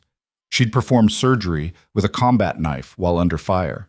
She'd kept fighting when everyone else had given up. But tomorrow would be different. Tomorrow wouldn't be about saving one person or 2 or 10. Tomorrow would be about saving everyone she could reach in real time. While a biological weapon spread through a crowd of 50,000. No second chances. No do-overs. Just skill and speed and the terrible calculations of triage. Who lives, who dies, who gets treatment, and who gets left behind. Her phone buzzed again. Maya, get some sleep. Tomorrow we're going to need you at your best. Elena almost laughed. Sleep. As if that were possible. As if she could close her eyes and not see the faces of everyone who might die tomorrow. Everyone she might not be able to save. But Maya was right. She needed rest, even if her mind wouldn't stop racing. She found an empty on-call room, set an alarm for 5 a.m., and lay down fully clothed on the narrow bed. Sleep came in fragments, nightmares of crowds choking on invisible death, of hands reaching for her faster than she could respond, of monitors flatlining in chorus like a symphony of failure. She woke twice in the darkness, disoriented and gasping, before exhaustion finally pulled her under into something resembling actual rest. The alarm jolted her awake at 5. The sun was just starting to rise over Crescent Bay, painting the sky in shades of red that looked uncomfortably like blood. Elena showered in the staff locker room, changed into fresh scrubs, and returned to the command center. Agent Park was already there, looking like he hadn't slept at all. Maps of the festival site covered every screen. Entrance points, medical stations, evacuation routes. Our teams are deploying in 2 hours, he said without preamble. Undercover agents throughout the crowd, medical response vehicles staged at every exit, snipers on the surrounding buildings. If Almasi shows up with his weapon, we'll have eyes on him within seconds. And if he gets it deployed before you can stop him, then it's your show. We estimate if he releases the agent in the central plaza, we'll have approximately 7 to 10 minutes before the first victims start showing symptoms. Respiratory distress, confusion, collapse. Then it spreads, person to person, exponentially. Within an hour, we could be looking at thousands infected. Elena studied the maps, running scenarios in her head. We need to set up triage zones outside the festival perimeter. Anyone showing symptoms gets routed immediately to decontamination, and then here. But we can't let panic spread or we'll have a stampede that kills more people than the weapon. Already planned. We've got loudspeakers positioned to give calm instructions, police ready to direct traffic flow, and every ambulance in the city on standby. Park looked at her with exhausted eyes. This is going to be bad, isn't it? Yeah, Elena said quietly. This is going to be bad. The festival was scheduled to open at noon. By 11 a.m., crowds were already gathering outside the perimeter. Families with children, couples holding hands, tourists with cameras, all of them excited for a day of music and art and sunshine. Elena watched them through the command center cameras and felt her chest tighten. How many of those smiling faces would be gasping for air in a few hours? How many of those children would survive the day? She pushed the thoughts aside. Emotion was a luxury she couldn't afford. She needed to be sharp, focused, ready for whatever came. At 11:47, Park's radio crackled. We've got a possible sighting, male, 30s, Middle Eastern features, carrying a backpack and moving toward the central plaza. Could be our guy. Get me a visual. A camera feed popped up on the screen. Elena's breath caught. It was him, Almasi, moving through the growing crowd with the calm confidence of someone who'd already made peace with what he was about to do. All teams, target acquired. Do not engage until we confirm the weapon. Repeat, do not engage. Elena watched Almasi weave through the crowd, her hands clenched into fists. He was heading for the center of the plaza where the largest concentration of people would gather for the opening ceremony. Maximum casualties. Maximum impact. He's reaching for the backpack, an agent's voice said over the radio. Stand by. Confirm. He's got a device in his hands. Looks like a modified fog machine. He's going to deploy in the crowd. Take him down, Park ordered. All teams converge. Stop that release. The screens erupted into chaos. Agents in civilian clothes rushing through the crowd. Almasi seeing them, his eyes widening in recognition, his finger moving toward the activation switch on the device. And then everything went to hell as white vapor began pouring from the machine into the screaming crowd. The vapor spread faster than smoke, faster than thought. A white cloud billowing outward from Almasi's position like a living thing hungry for victims. People didn't scream at first. They just stared, confused, as the mist washed over them in a wave of invisible death. Then the coughing started. All units engage. Get that device shut down.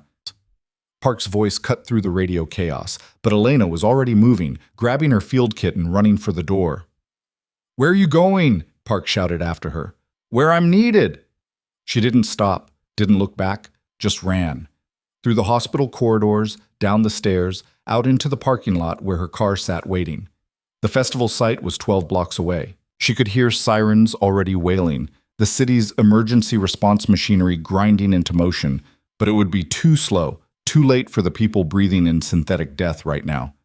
She drove like she was back in theater, weaving through traffic that hadn't gotten the message yet, running red lights with her hazards flashing and her hand on the horn. The radio was already reporting it. Breaking news, incident at the festival, people collapsing, stay away from downtown. Too little information and too late, as always. The perimeter was chaos. Police trying to establish a cordon while festival goers poured out in every direction, some running in panic, others stumbling and gasping, a few already on the ground convulsing. Elena abandoned her car in the middle of the street and ran toward the center of it all, her field kit banging against her hip. A police officer tried to stop her. Ma'am, you need to evacuate. I'm medical. I'm going in. She pushed past him, flashing her hospital ID like it meant something here, and he let her go because he had bigger problems than one crazy woman running toward danger instead of away from it. The central plaza was a vision of hell. White vapor still hung in the air, thinning now, but the damage was done. Bodies were scattered across the pavement, some moving weakly, others completely still. The first responders who'd rushed in were down too, choking and clawing at their throats. Elena pulled a respirator from her kit, fitted it over her face, and stepped into the contamination zone. The first casualty she reached was a young woman, maybe 25, her lips already turning blue. Elena checked for a pulse, weak and thready.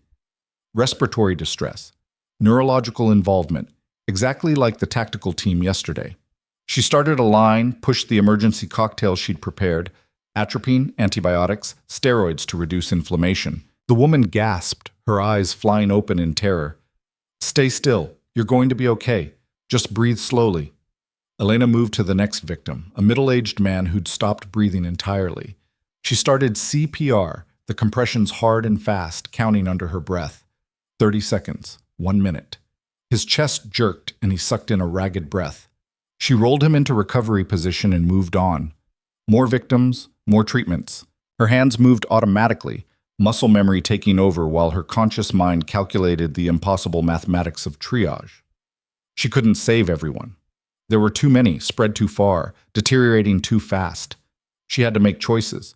Who got the limited treatments she carried? Who got basic stabilization? Who got left to fate because the resources simply didn't exist? Federal agents in hazmat suits were flooding into the plaza now, setting up decontamination stations, establishing treatment zones.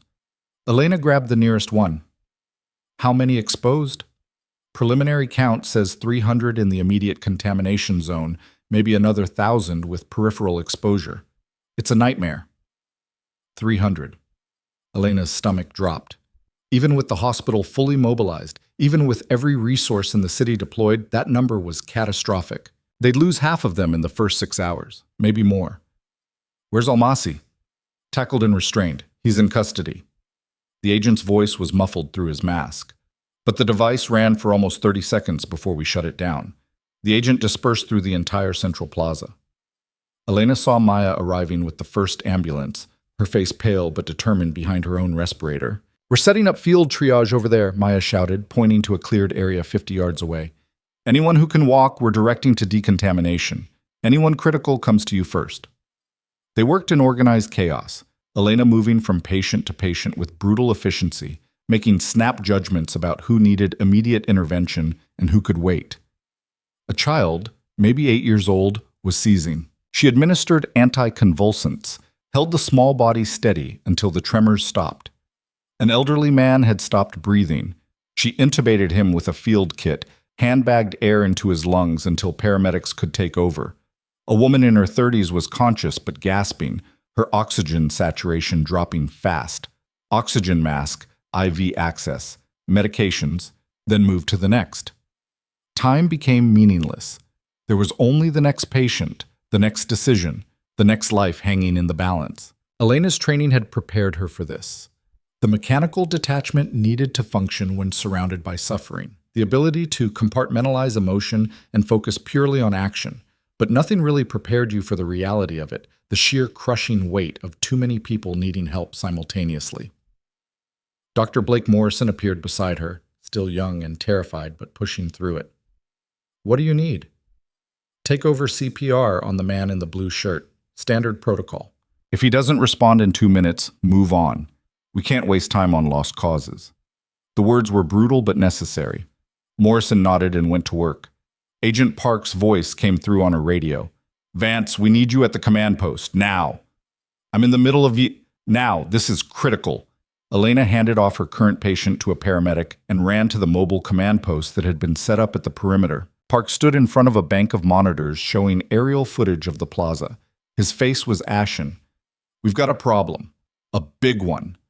Bigger than 300 people contaminated with a biological weapon?" "Yeah." He pulled up a new feed, security footage from inside the festival grounds, time-stamped 20 minutes before the attack. It showed Almasi moving through the crowd, but he wasn't alone. Another man walked beside him carrying an identical backpack. Elena's blood turned to ice. "There's a second device. And a second attacker. We ID'd him from facial recognition, Samir Almasi, Kareem's younger brother. He was never on our radar because he had no record, no red flags, nothing. But he's here, somewhere in this crowd, and we have no idea where." "Did the brother deploy yet?" "We don't know." The white vapor from Kareem's device obscured the cameras. Samir could have released his payload during the chaos, or he could be waiting. If he's smart, he's watching us handle the first wave and planning to hit us when we're already overwhelmed. Elena looked at the monitors showing the ongoing rescue efforts. Ambulances were arriving in a steady stream, hauling victims to hospitals across the city. Memorial would be flooded within the hour. And if a second wave hit while they were already at maximum capacity. "We need to find him. Fast." States, "Every available agent is searching, but there are still thousands of people at this festival. He could be anywhere. And if he's already deployed, then we're looking at 600 casualties instead of 300, and this city's medical infrastructure collapses completely." Elena's mind raced through scenarios. What's the range of the dispersal? How far could the agent spread? Based on what we saw from the first device, maybe a 100-foot radius for concentrated exposure. Double that for peripheral contamination. So if he deploys in a different section of the festival, we're looking at a completely separate contamination zone. Different victims, different treatment area, splitting our resources even thinner.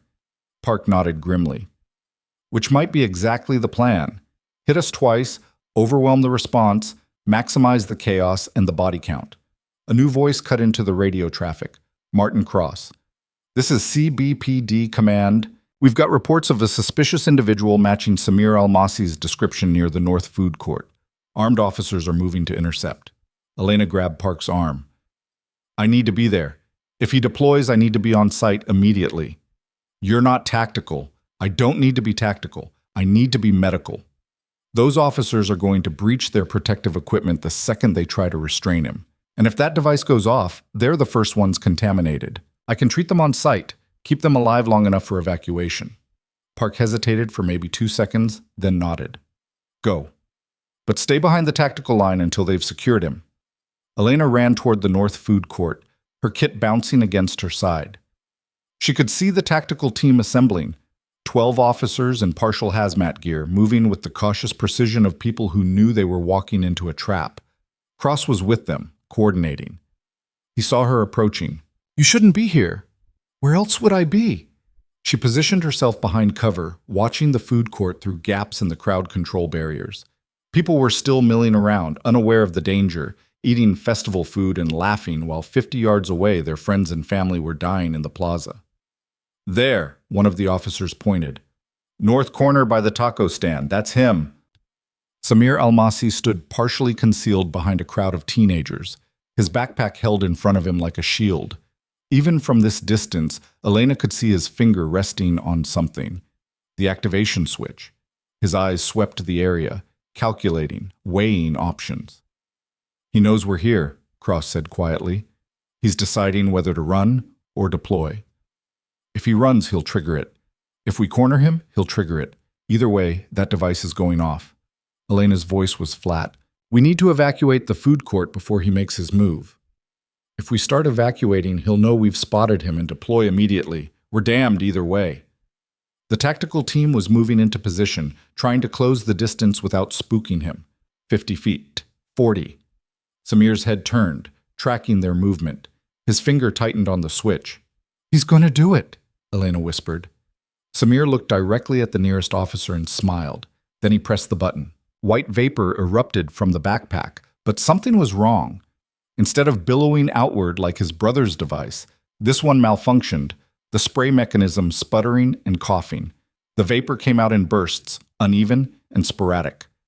A mechanical failure, maybe sabotage, maybe just bad luck. But it gave them seconds. Move in, Cross shouted. The tactical team rushed forward. Samir tried to run, but the malfunctioning device slowed him down, vapor still leaking from the backpack. 2 officers tackled him, slamming him to the ground. The device went flying, hit the pavement, and the remaining vapor dispersed in a concentrated cloud that washed over the officers like a breaking wave. Elena was running before the officers even started coughing. She reached the first one as he collapsed, ripped off his compromised mask, and started treatment. The vapor concentration here was worse than in the plaza. Samir's device had been more potent, designed to compensate for the possibility of mechanical failure by using a higher dose. The officer convulsed once, violently, then went still. Don't you dare, Elena hissed, starting CPR. Compressions. Airway. Medications. The officer's chest hitched. She intubated him with field equipment, her hands rock steady despite the chaos. Around her, other officers were down. Cross was shouting into his radio for medical support, and Samir was face down on the ground in zip-tie restraints, still smiling. More paramedics arrived.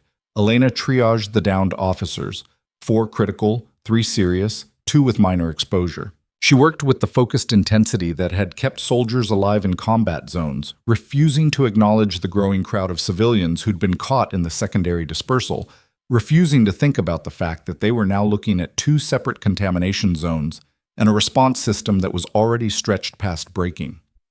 Dr. Reeves appeared, stepping carefully through the contaminated area in a full hazmat suit. We need to get you out of here. You've been in the hot zone for almost 40 minutes. Your exposure risk is through the roof. I'm wearing a respirator. I'm fine. You're not fine. That respirator is designed for particulates, not engineered bioweapons. You've been breathing this crap in at low levels the entire time. We need to get you decontaminated and on prophylactic treatment immediately. Elena looked at the officers she'd just stabilized, at the growing number of civilians being herded toward decontamination stations, at the bigger picture of a city under attack. After. There's too much to do right now. Elena. After. She moved to the next patient, a teenage girl who'd been buying a corn dog when the vapor hit. The girl was conscious but gasping, her eyes wide with terror. Elena started a line, pushed medications, monitored vitals. Stabilized but not saved. That would take time and resources they didn't have here. The next 2 hours were a blur of patients and procedures, of impossible decisions and brutal calculations. The hospital called for her 3 times. She ignored them. Park ordered her to pull back. She ignored him too. Because the patients were here, dying here, and she was the one person on site with both the skills to save them and the willingness to stay in the contamination zone long enough to do it. By the time the CDC's mobile response unit arrived with proper decontamination equipment and backup medical teams, Elena had treated 63 patients in the field. 17 would later be confirmed as saves that wouldn't have happened without immediate intervention. The rest were stabilized enough to survive transport to hospitals. Dr. Reeves physically pulled her out of the hot zone. That's it, you're done. Decontamination. Now. The decon process was thorough and humiliating. Stripped naked in a tent, sprayed with chemical wash that burned her skin, eyes flushed, hair scrubbed, every inch of her body treated like a contaminated surface, which it was. She emerged on the other side, wrapped in a paper gown, her hair still dripping, feeling oddly vulnerable without her equipment. A paramedic tried to get her on a gurney for transport to the hospital. "Ma'am, you need to be evaluated. I'm going back to Memorial under my own power. I can evaluate myself on the way." She grabbed her clothes from the decon holding area, everything sealed in hazmat bags pending analysis, and pulled on the spare scrubs someone had left for her. Her phone had 17 missed calls. She ignored them all and headed for the parking lot where her car still sat abandoned in the street, now surrounded by emergency vehicles. Maya intercepted her halfway there. "You look like hell." "Feel worse." "Status at the hospital?" "Completely overwhelmed.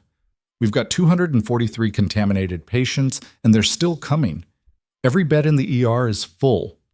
We've opened the cafeteria, the conference rooms, and half the administrative offices as overflow treatment areas. Holloway's having a breakdown in his office. Portman's doing damage control with the media, and everyone keeps asking where you are." "I'm here now." Elena climbed into her car. Maya got in the passenger side without being asked. They drove through streets transformed into a war zone. Military vehicles at every major intersection. Hazmat teams going building to building checking for secondary contamination. Crowds of terrified civilians demanding answers that no one had. The radio was a constant stream of updates. Death toll rising. Hospitals across the city reporting they were at capacity. The governor declaring a state of emergency. "How many dead so far?" Elena asked quietly. 47 confirmed. Another 63 critical and not expected to make it through the night. The numbers are going to get worse before they get better. Elena's hands tightened on the steering wheel. Over 100 dead, and that was with everything going right, with advance warning, with preparation, with her and every other medical professional in the city throwing themselves at the problem. If they hadn't known this was coming, if Almasi had deployed his weapon as a complete surprise, the death toll would be in the thousands. They arrived at Memorial to find the parking lot overflowing with ambulances and emergency vehicles. Elena abandoned her car in a loading zone and ran for the entrance. The ER was beyond capacity. Gurneys lined the hallways, patients on the floor, the sound of coughing and crying and monitors alarming, creating a symphony of suffering. Agent Park was in the command center looking like he'd aged 10 years in the past 3 hours. "You're alive. Good. We need you coordinating the medical response. Dr. Reeves is running point on treatment protocols, but she needs someone who understands field medicine to handle the logistics of who goes where." "What's the current count?" 417 confirmed exposures across both contamination zones. "We're still doing contact tracing for secondary infections. Anyone who came in contact with the contaminated before they were isolated. That could add another 200 to the count. The CDC is establishing a quarantine perimeter around the festival site and implementing travel restrictions to prevent spread outside the city." Elena pulled up the hospital capacity charts on one of the monitors. Every number was in the red. They were operating at 300% of design capacity and still had patients incoming. "We need to set up field hospitals, clear out the parking garage, set up tents, get any available medical personnel regardless of specialty. We can't handle this volume in the existing infrastructure." "Already in progress, the National Guard is bringing in mobile hospital units. Should be operational within 2 hours." "That's too long. People are going to die waiting." But Elena looked at this patient tracking board, names and conditions scrolling past too fast to read individually. "We need to triage more aggressively. Anyone who's not showing severe symptoms gets moved to secondary care. We can't waste ICU beds on people who might recover on their own when we've got critical cases coding in the hallways. Park nodded. Make it happen. You've got full authority to reorganize however you think is best. Elena spent the next hour transforming the hospital's operations from a traditional medical model to something closer to battlefield medicine. The cafeteria became a holding area for stable patients. The parking garage was cleared and converted into an open-air ward for those who needed monitoring but not intensive care. The actual ER and ICU were reserved exclusively for critical cases, the ones who would die without immediate aggressive treatment. It was brutal. It was ruthless. And it was the only way to save the maximum number of lives with the resources available. Dr. Morrison found her in the middle of reorganizing the ICU. We've got a problem. Patient in Bay 7 is crashing hard. Multiple organ failure, unresponsive to treatment. I don't know what else to try. Elena followed him to Bay 7.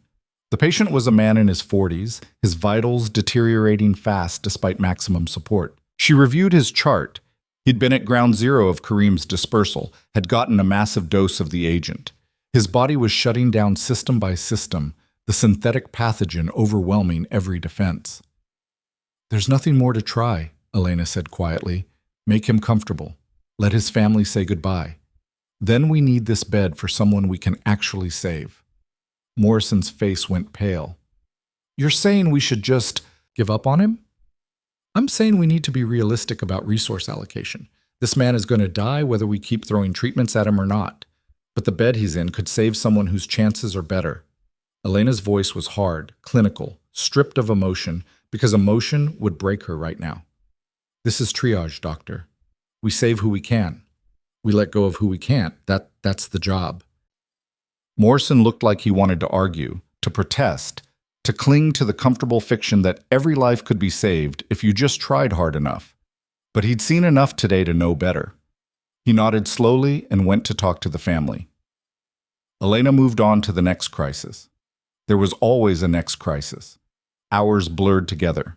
Patients arrived, were treated, either stabilized or died. Elena moved through it all like a machine, making decisions with brutal efficiency, refusing to let herself think about the individual tragedies playing out in every room. A mother who'd lost her daughter. A man who'd die alone because his family couldn't risk exposure. A child who'd survive but would carry the scars, physical and psychological, for the rest of her life. It was nearly midnight when Martin Cross found her in the parking garage field hospital, checking on patients in the makeshift ward. His uniform was stained with blood and chemicals from the decontamination process. You should be in quarantine, Elena said without looking up from the chart she was reviewing. So should you, but here we are. Cross moved closer, lowering his voice. I wanted to thank you for what you did out there. My officers are alive because of you. Just doing my job. Bullshit. You went into a hot zone without proper protection and stayed there for over 2 hours treating people while the rest of us were scrambling to establish a perimeter. That's not a job. That's heroism. Elena finally looked at him. Heroism is a word people use when they don't want to acknowledge the luck involved. I didn't get sick. That's not heroism. That's probability. You're wrong, but I'm not going to argue with you about it. Cross pulled out his phone, showed her a news broadcast. You should see this. The footage showed her in the contamination zone, moving from patient to patient, her hands steady and sure while chaos erupted around her. The chyron at the bottom read, Mystery nurse saves dozens in bioterror attack. The reporter was breathless with speculation about who she was, where she'd come from. What training could possibly prepare someone for that level of performance under pressure? They're calling you a hero, Cross said. The whole city is talking about you. Social media is exploding with people trying to identify you. Reporters are camped outside the hospital demanding interviews. You wanted to stay invisible, but that option just went away. Elena watched herself on the screen, a stranger in blood-stained scrubs performing miracles, and felt something cold settle in her chest. This was it, the moment she'd been running from for 3 years, the spotlight she'd sworn never to stand in again. It's going to get worse, Cross continued. The federal government is going to want to control the narrative. The hospital is going to want credit. And people like Holloway are going to start asking very pointed questions about how a nurse with your official background could possibly do what you did today. Let them ask. They're going to demand answers, and when you can't give them or won't give them, things are going to get complicated. Before Elena could respond, her radio crackled. Park's voice, urgent. All medical personnel to command center immediately. We have a situation. Elena ran back to the main hospital, Cross following. The command center was packed with medical staff, federal agents, and hospital administrators. Park stood at the front, his face grim. We've got preliminary analysis back from the CDC on the pathogen Almasi deployed. It's worse than we thought. The agent is not just a one-time exposure threat. It's been engineered to have a secondary transmission vector, person-to-person spread, with a 48-hour incubation period. The room went silent. What you're saying, Dr. Reeves said slowly, is that everyone who was exposed today is now a carrier. And in 2 days, they're going to start infecting everyone they've been in contact with. Exactly. We're not looking at 400 cases. We're looking at potentially thousands, maybe tens of thousands, depending on how far the secondary spread goes before we can implement effective quarantine measures. That's impossible, someone said. We can't quarantine the entire city. We don't have a choice, Park cut in. As of 0600 hours tomorrow, Crescent Bay is under complete lockdown.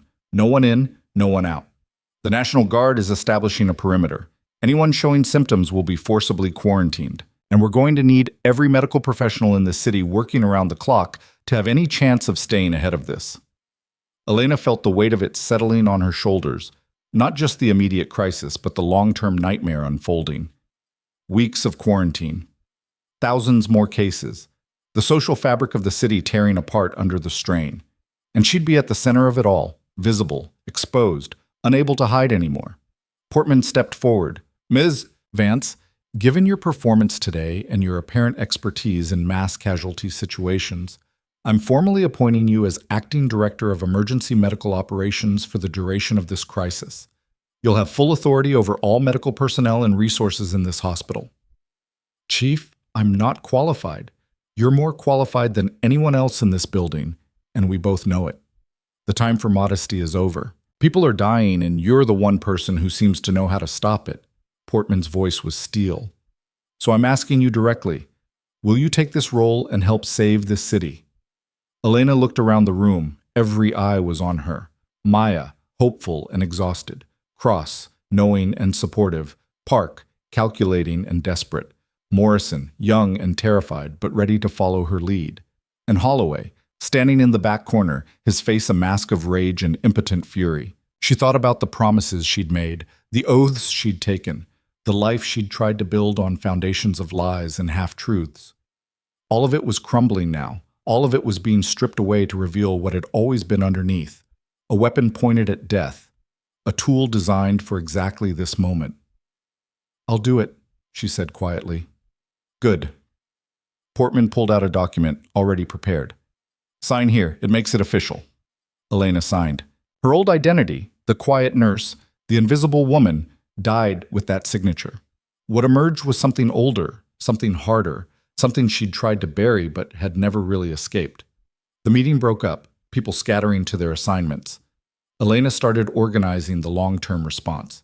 Staffing rotations, supply chains, training protocols for handling the secondary wave. It would take all night, and she'd be lucky to grab an hour of sleep before the next crisis hit. She was deep in logistics planning when Maya appeared beside her. There's someone here to see you, says it's urgent. I don't have time for interviews. It's not a reporter, it's military, 2 officers.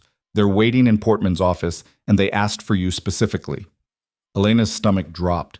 She followed Maya to the office, her mind racing through possibilities, none of them good. The 2 officers stood when she entered. Both wore dress uniforms with insignia she recognized from her old life. Special Operations Command. The woman was a colonel, late 50s, with the weathered look of someone who'd spent decades in places that officially didn't exist. The man was younger, a major, with eyes that tracked Elena's every movement. Ms. Vance, the colonel said. Or should I use your real name? Elena closed the door. Depends on what you want. We want to know why one of our assets, an asset who was supposed to be permanently retired and living under deep cover, Just spent the afternoon on national television performing advanced trauma procedures in a biological hot zone. People were dying. People are always dying. That's not the point. The point is you signed agreements. You promised to stay quiet, stay invisible, never reveal your training or your capabilities. And you just violated every single one of those agreements in the most public way possible. Elena met the colonel's eyes. So what? You going to arrest me? Court-martial me? I've been a civilian for 3 years. Those agreements don't expire. And the penalty for violation is federal prison, minimum 20 years. The colonel's voice was cold. But we're not here to arrest you. We're here because your former commander wants to speak with you. She's waiting on a secure line. The major set up a laptop, established an encrypted connection. The screen flickered to life, showing a woman Elena hadn't seen in 3 years, General Patricia Vance. Not related by blood, but the closest thing to family Elena had left. "Hello, soldier," the general said quietly. "Ma'am," Elena's voice was carefully neutral.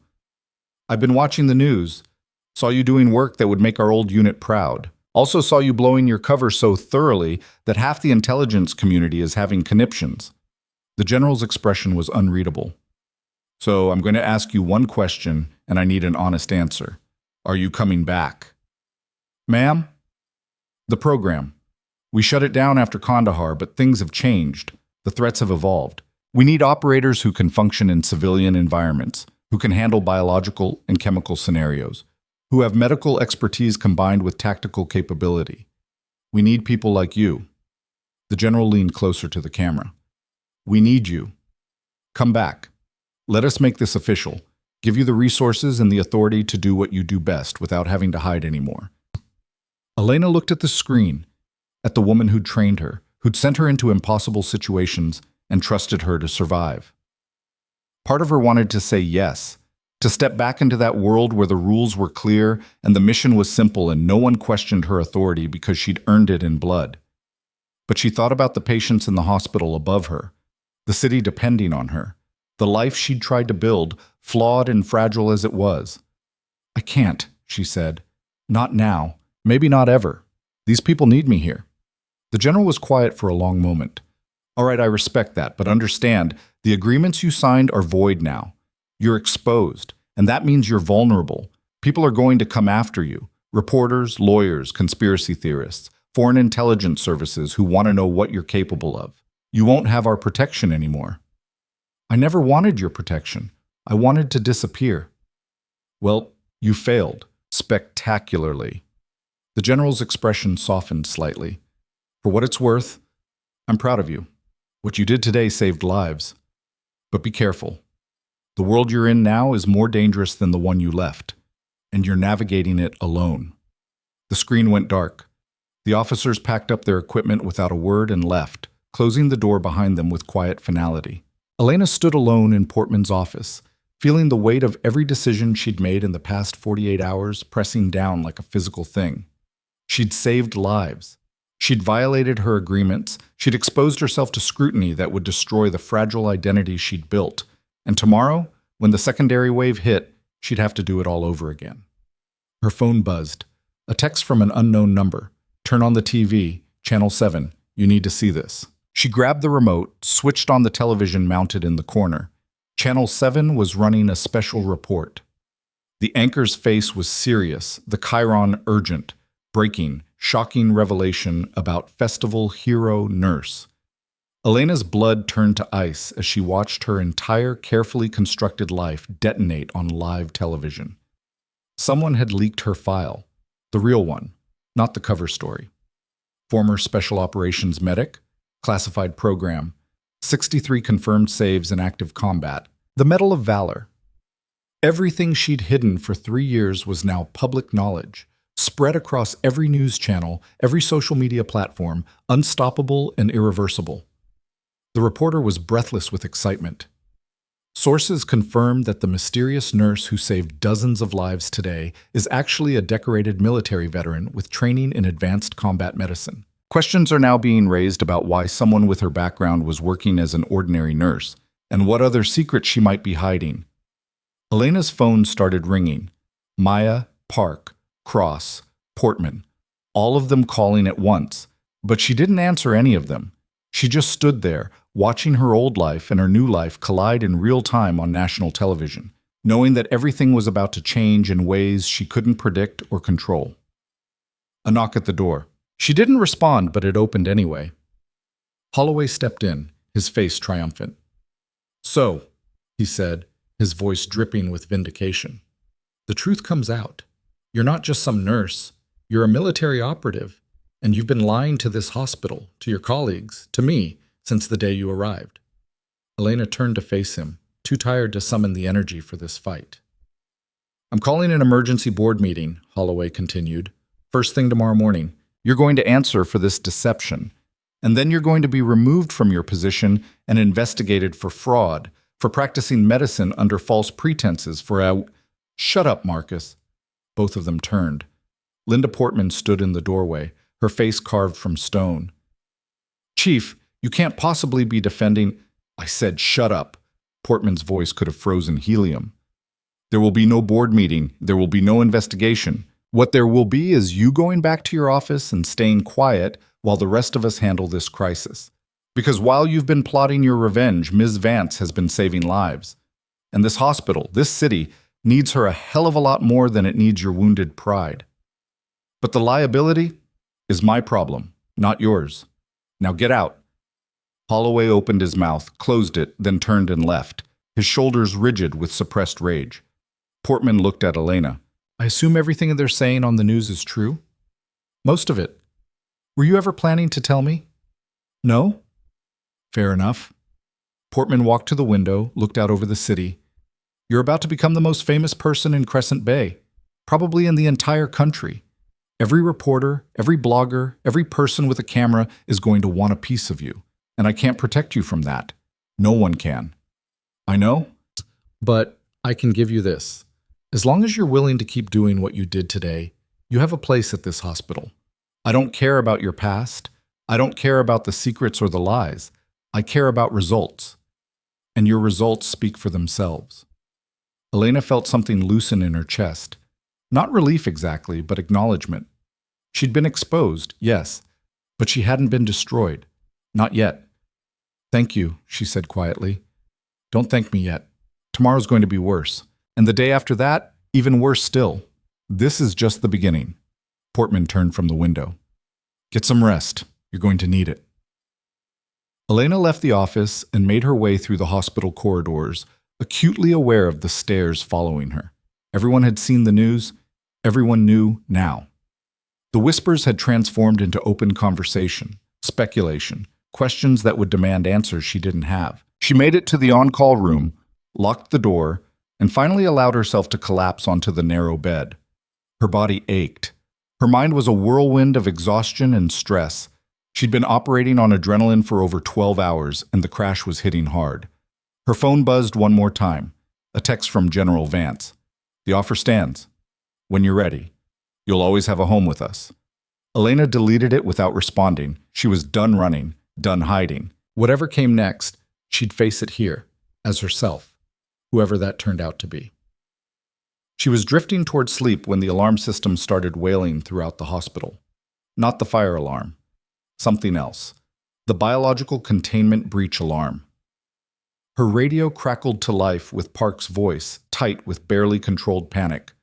"All personnel, we have a code black situation. Patient 0 from the secondary exposure group just coded, and during resuscitation, aerosolized blood got into the ventilation system before we could seal the room. The pathogen is now airborne inside the hospital. Repeat, we have hospital-wide contamination. All staff need to assume exposure and implement emergency protocols immediately." Elena was on her feet and running before he finished speaking, her exhaustion forgotten, because now the nightmare had just gotten infinitely worse. The hospital itself had become a hot zone, and everyone inside it was potentially infected. The ventilation system had turned the hospital into a time bomb. Elena ran through corridors filling with staff rushing to seal doors, establish containment zones, prevent panic from turning into stampede. The code black alarm shrieked overhead, a mechanical wail that made thinking difficult and action urgent. She grabbed her radio. "Park, where's the breach originating?" "ICU Bay 12, patient coded during intubation. aspirated blood during CPR, got into the air handler before anyone realized what was happening. We've shut down the ventilation, but the contaminated air already cycled through the East Wing. Potentially 300 people exposed, staff, patients, visitors. 300 more. On top of the 400 from the festival. Elena's mind did the math automatically. 700 casualties, with secondary transmission kicking in within 48 hours. The medical infrastructure wasn't just strained anymore. It was breaking. Seal the East Wing. No one in or out until we've assessed exposure levels.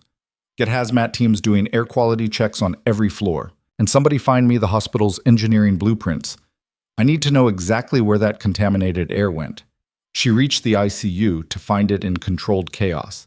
Staff in hastily donned protective equipment were moving critical patients to uncontaminated areas, working with the kind of desperate efficiency that came from knowing their own lives depended on speed.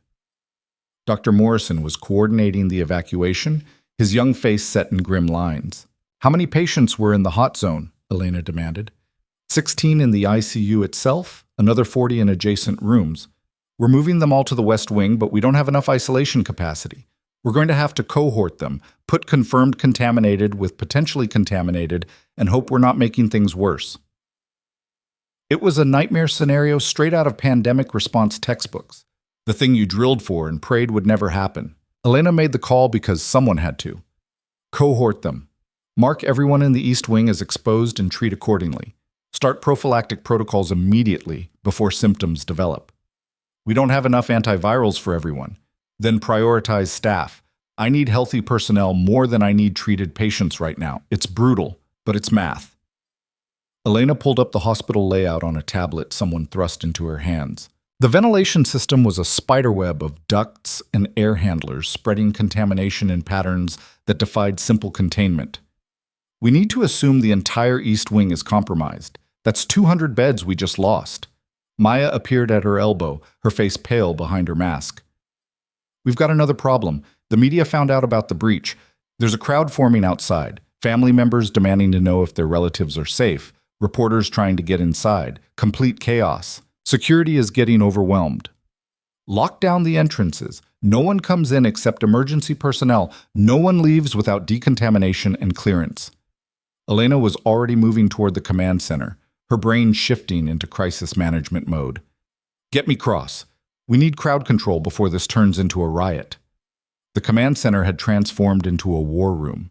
Federal agents, hospital administrators, medical staff, and military personnel crowded around monitors showing security feeds, patient tracking systems, and news broadcasts. Every screen told the same story. The situation was spiraling out of control.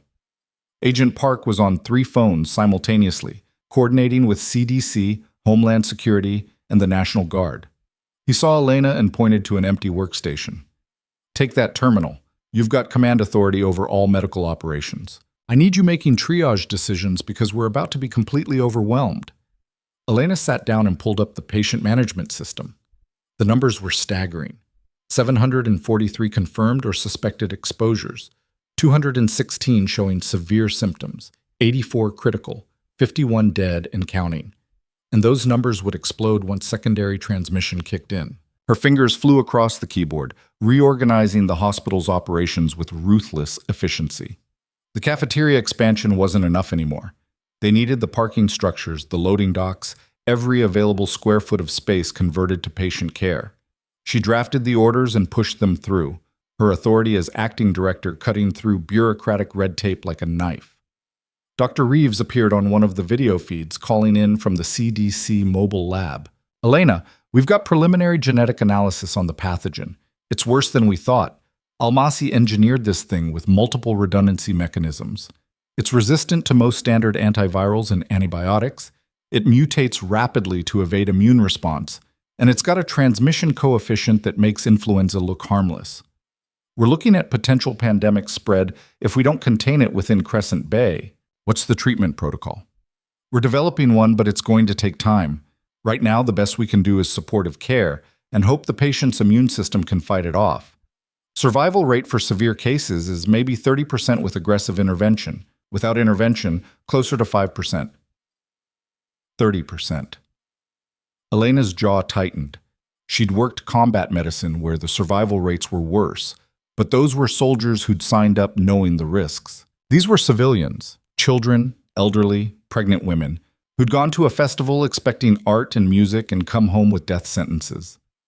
How long until you have a targeted treatment? 72 hours minimum, maybe longer if this thing keeps mutating. We don't have 72 hours. Give me what you have now. I'll work with it.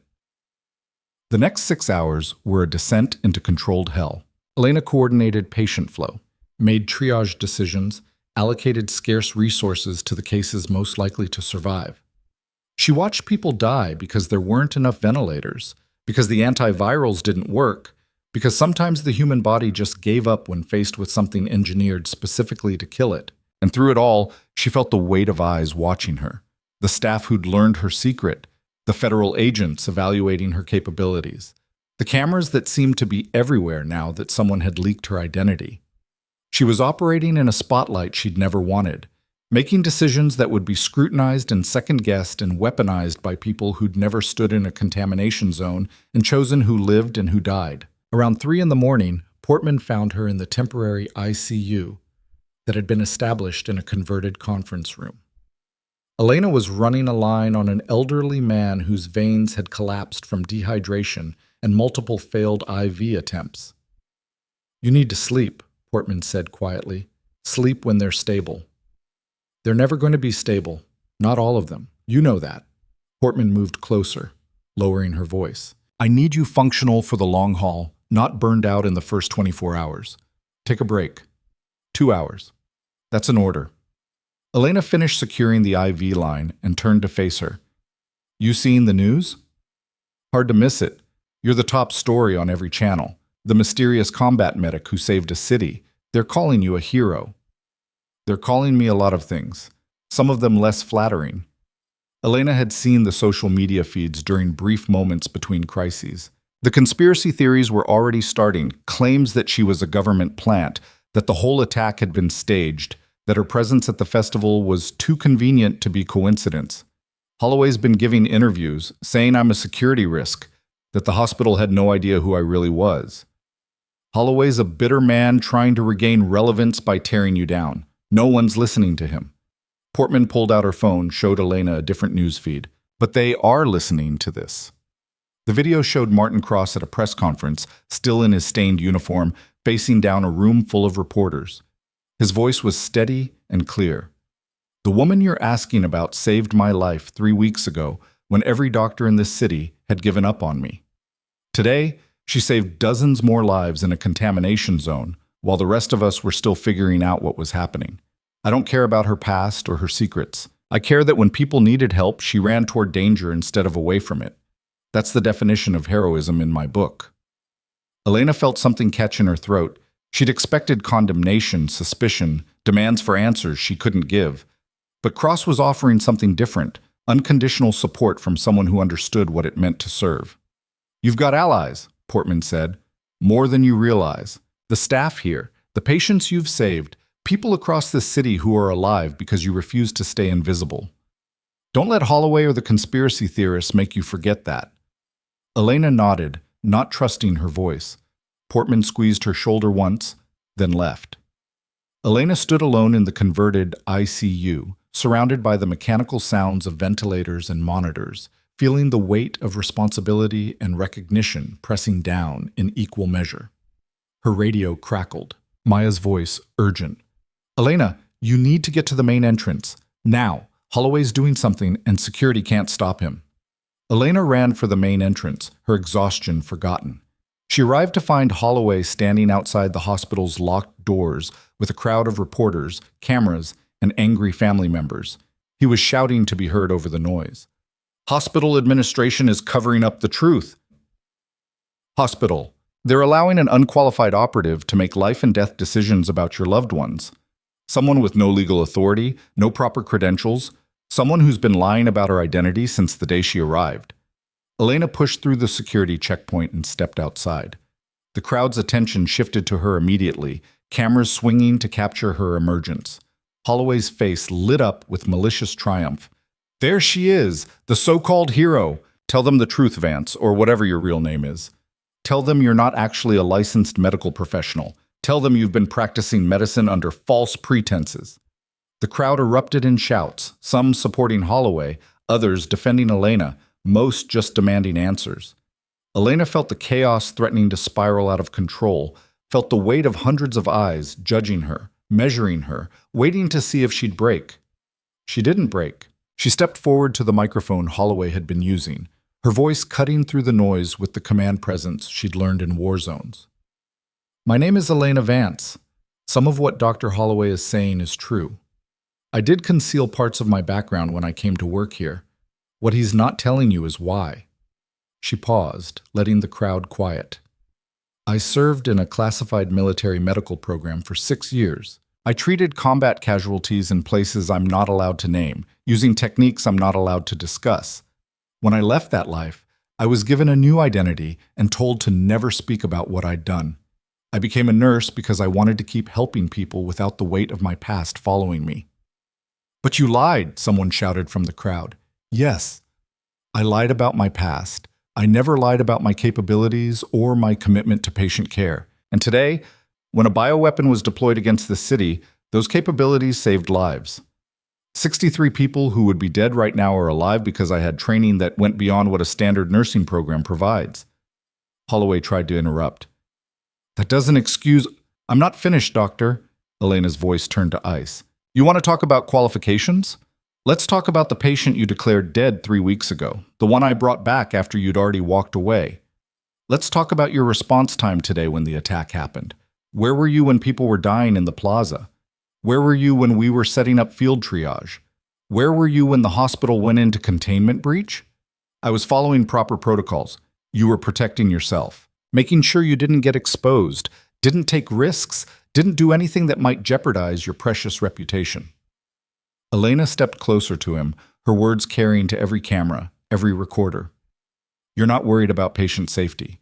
You're worried that I made you look incompetent, and instead of trying to help during the worst crisis this city has ever faced, you're out here trying to tear down the people who are actually doing the work."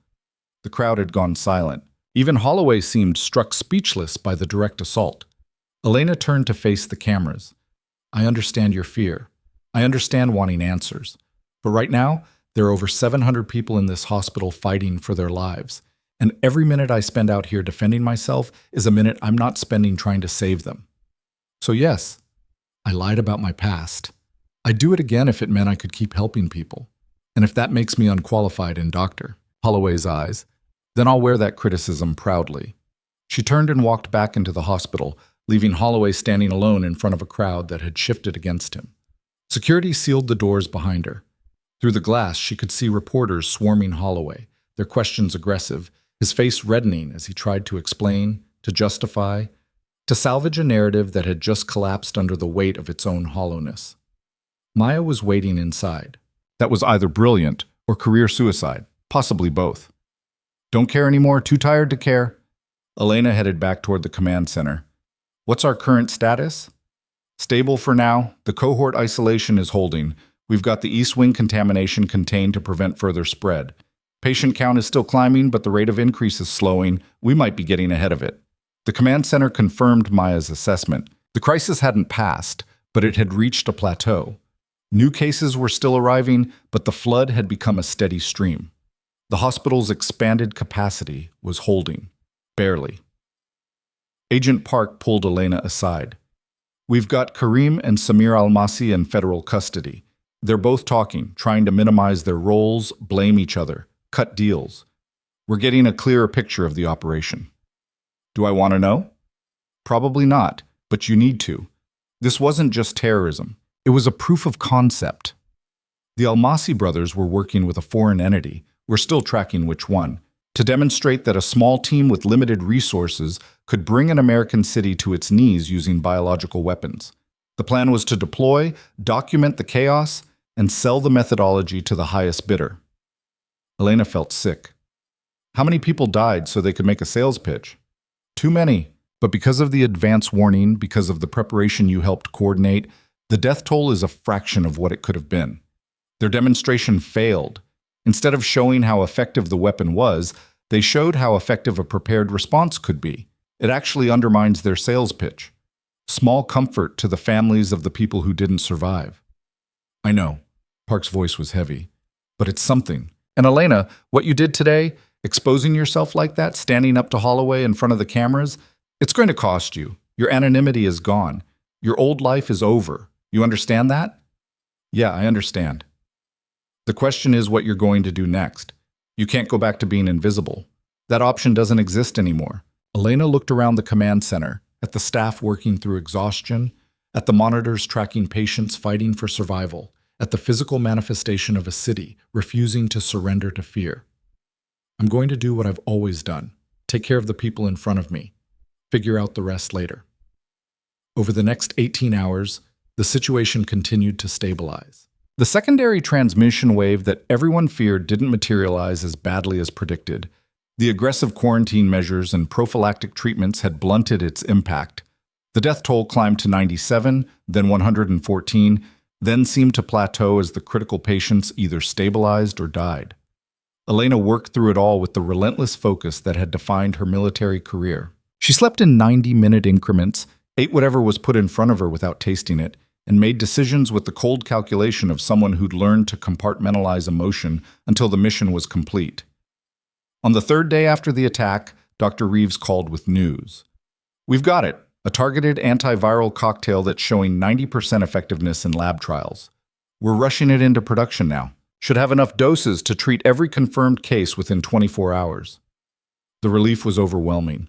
Elena felt her knees go weak, had to sit down to keep from collapsing. 90% effectiveness. That meant the critical patients who'd been circling the drain for days might actually survive. That meant the secondary cases caught early would recover. That meant the nightmare was finally starting to end. She pulled herself together and got back to work. There was still coordination to manage, still patients to treat, still 1,000 details that required attention. But the weight had shifted. They weren't just fighting to survive anymore. They were going to win. On the fourth day, Linda Portman called a hospital-wide meeting. Staff packed into the cafeteria, exhausted, traumatized, but still standing. Portman stood at the front, her face showing the strain of 4 days without real sleep. I want to start by acknowledging what everyone in this room has been through. We faced something unprecedented, something that should have broken us. But you didn't break. You adapted, you persevered, and you saved lives under conditions that would have destroyed most organizations. She paused, her eyes sweeping the room. The official death toll is 137. That's 137 tragedies, 137 families that will never be whole again. But there were over 700 exposures, which means over 500 people are alive right now because of what you did. Scattered applause, exhausted but genuine. Portman let it fade before continuing. There's been a lot of attention paid to one person in particular during this crisis. And I want to address that directly because there's been confusion and misinformation spread by people who should know better.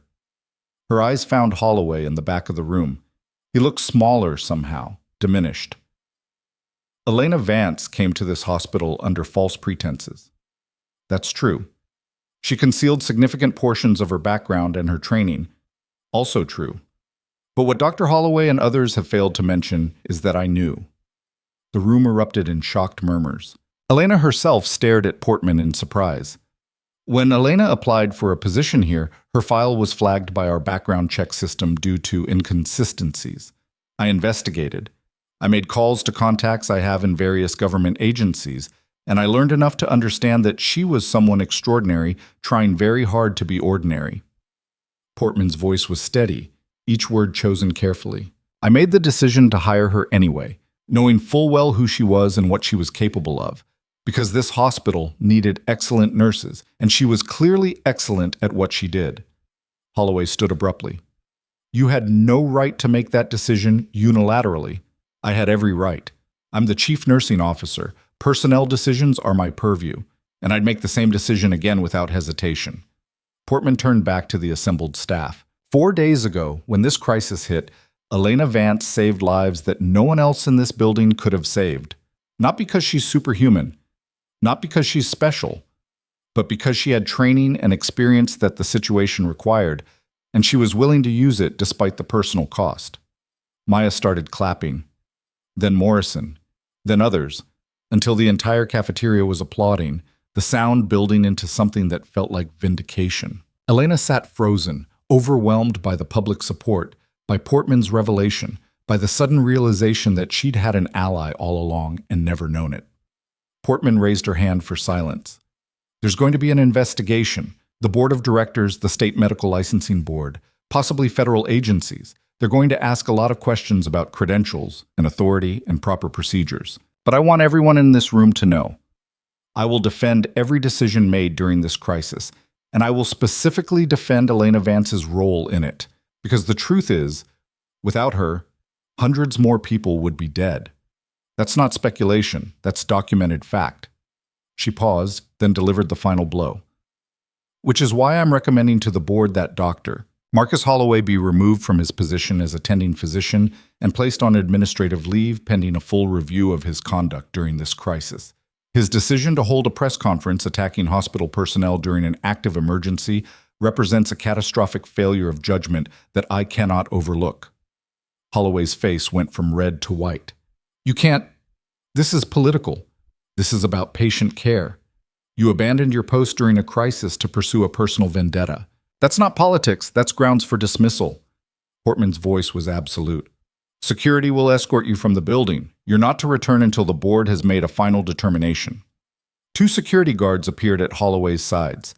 He looked around the room, perhaps expecting support, but found only cold stares and exhausted indifference.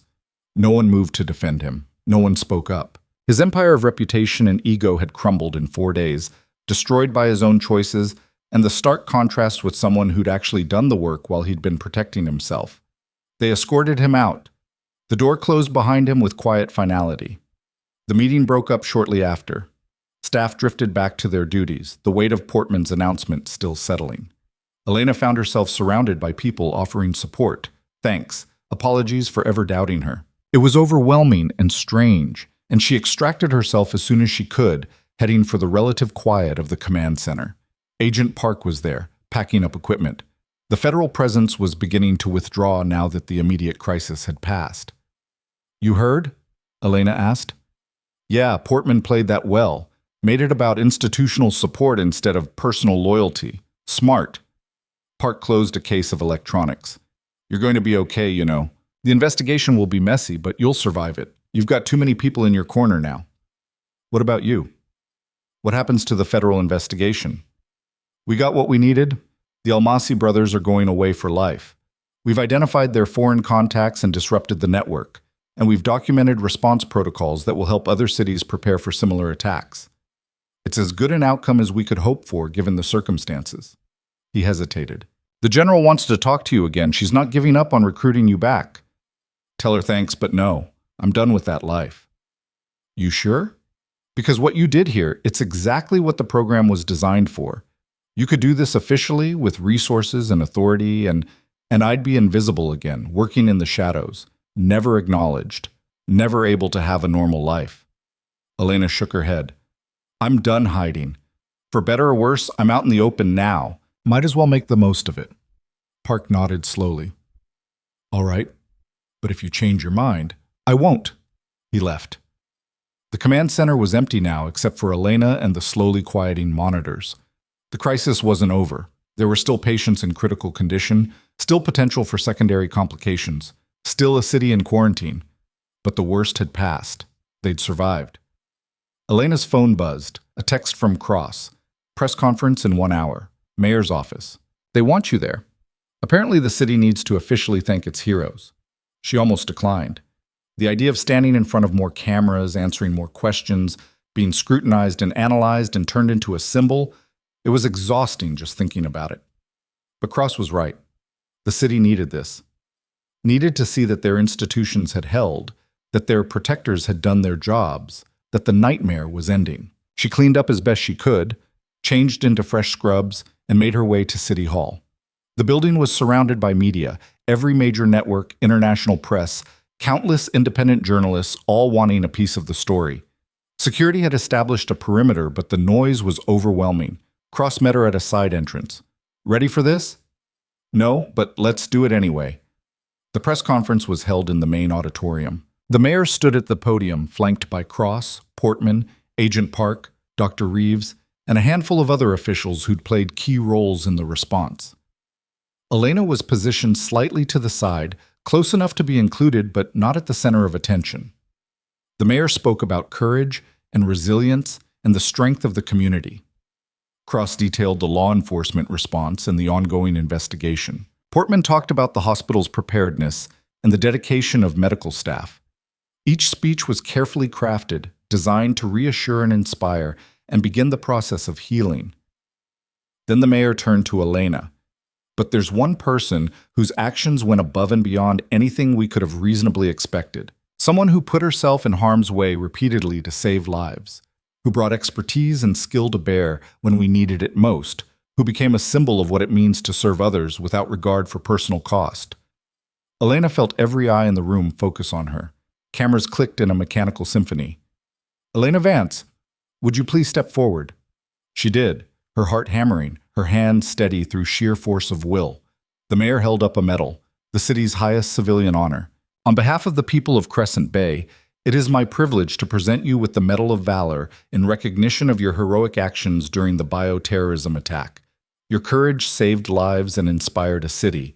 We are forever grateful." The medal was heavy as it was placed around her neck.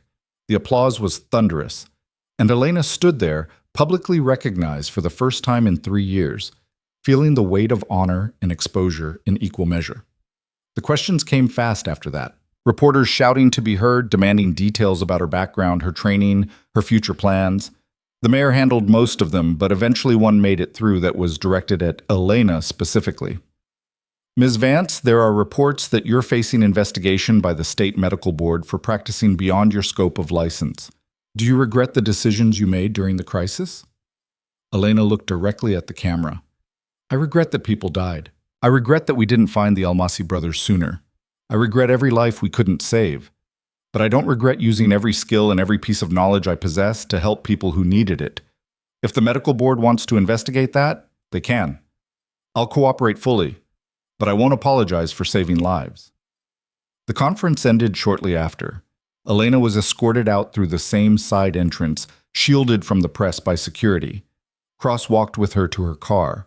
"That went well," he said. "Did it? I basically just told the state medical board to come at me." "Yeah, and the entire city just heard you do it. Public opinion is on your side now. The board knows that. They'll make noise, do a pro forma investigation, and ultimately decide you acted appropriately given the circumstances. You're untouchable." "I don't want to be untouchable. I just want to do my job." "Then do it. But accept that your job just got a lot more complicated. You're not anonymous anymore. People are going to look to you for leadership whether you want it or not." They reached her car. Elena leaned against it, suddenly exhausted. "How do you handle it? Being in the spotlight all the time?" "Badly most days, but you figure it out. You find the parts of your life you can keep private and you protect them fiercely. The rest, you just accept that it's the price of being good at what you do." Cross smiled slightly. "For what it's worth, I think you'll handle it better than most. You've already survived things that would break normal people." Elena drove back to the hospital thinking about Cross's words. She'd spent 3 years trying to be normal, trying to disappear into the background of ordinary life. But normal had never really fit. She was a weapon designed for crisis, and pretending to be anything else had only delayed the inevitable. The hospital was quieter now. The acute crisis phase had passed, and the facility was settling into the long work of recovery. Elena checked on the patients in her care, reviewed charts, consulted with other physicians. The work was familiar and grounding after days of chaos. She was finishing rounds when Maya found her. "There's someone here to see you. Says it's important." I put her in the family consultation room. Elena found a woman waiting there. Mid-30s, expensive suit, the look of someone used to being the most competent person in any room. She stood when Elena entered. "Miss Vance? My name is Jennifer Torres. I'm an attorney specializing in medical licensing and professional liability. I'd like to represent you in the upcoming investigation." "I haven't hired a lawyer." "I know. That's why I'm here. What you did during this crisis was extraordinary, but it's also going to make you a target. The medical establishment doesn't like it when people operate outside traditional hierarchies, even when they save lives doing it. You're going to need someone who understands the system and knows how to navigate it. Elena sat down. What's this going to cost? Nothing. I'm taking your case pro bono. What happened here, what you did, it's exactly the kind of situation where rigid adherence to credentialing requirements would have resulted in mass casualties. I want to establish legal precedent that crisis situations require flexible application of scope of practice limitations. You're the perfect test case. So I'm not hiring you. You're hiring me to make a point. Torres smiled. Something like that. But the outcome is the same. You get top-tier legal representation, and I get a chance to change how emergency medical care is regulated. Everyone wins. Elena studied her. Torres had the confidence of someone who'd won a lot of cases and expected to win this one too, and Elena was tired of fighting battles on her own. All right, you're hired. They spent the next hour going over details. What to expect from the investigation, what questions would be asked, how to frame responses in ways that minimize liability while maintaining integrity. Torres was thorough and professional, and by the time she left, Elena felt something she hadn't felt in days. Prepared. The sun was setting when Elena finally left the hospital. She drove home to her apartment, still bare, still temporary, but no longer a way station. This was where she lived now. This was her life. No more running. She was unlocking her door when she noticed the envelope that had been slipped underneath. No postage, no return address. Just her name written in precise block letters. Inside was a single photograph and a note. The photograph showed her in the contamination zone during the attack, treating patients with her face exposed and recognizable. But it wasn't from any news camera. The angle was wrong, the focus too specific. This had been taken by someone in the crowd, someone watching her specifically. The note was typed, "You took something from us. We're going to take something from you, soon." Elena felt ice form in her stomach. The Almasi brothers were in custody. The foreign contacts had been identified and disrupted. The attack was over. But someone out there thought differently. Someone thought there was still a score to settle. She pulled out her phone, about to call Cross, then stopped. The note said soon, but not now. Whoever sent this wanted her to know they were coming, wanted her to feel the fear of anticipation, calling for help, bringing in security that would give them exactly what they wanted, evidence that they could make her afraid. Instead, Elena locked her door, checked every window, and sat down with the photograph and the note spread in front of her. She'd spent 3 years running from her past. She'd spent 4 days exposed in the spotlight of a crisis. And now someone thought they could threaten her back into hiding. They were wrong. Whatever was coming, she'd face it the same way she'd faced everything else. Head on, with skill and preparation and the stubborn refusal to let fear dictate her choices. She'd stopped running. She wasn't about to start again just because someone sent an anonymous threat. But as she sat in her quiet apartment, the city lights of Crescent Bay glowing beyond her window, Elena couldn't shake the feeling that the crisis everyone thought was ending was actually just beginning its next phase. The biological attack had been stopped. The immediate danger had passed. But the photograph in her hands and the threat in the note suggested that someone out there wasn't finished, that the real war hadn't even started yet. And this time, they knew exactly who she was and where to find her. Elena didn't sleep that night. She sat at her kitchen table with the photograph and the note, analyzing every detail with the methodical precision she'd learned in intelligence briefings. The paper was standard printer stock, available anywhere. The ink was from a common laser printer.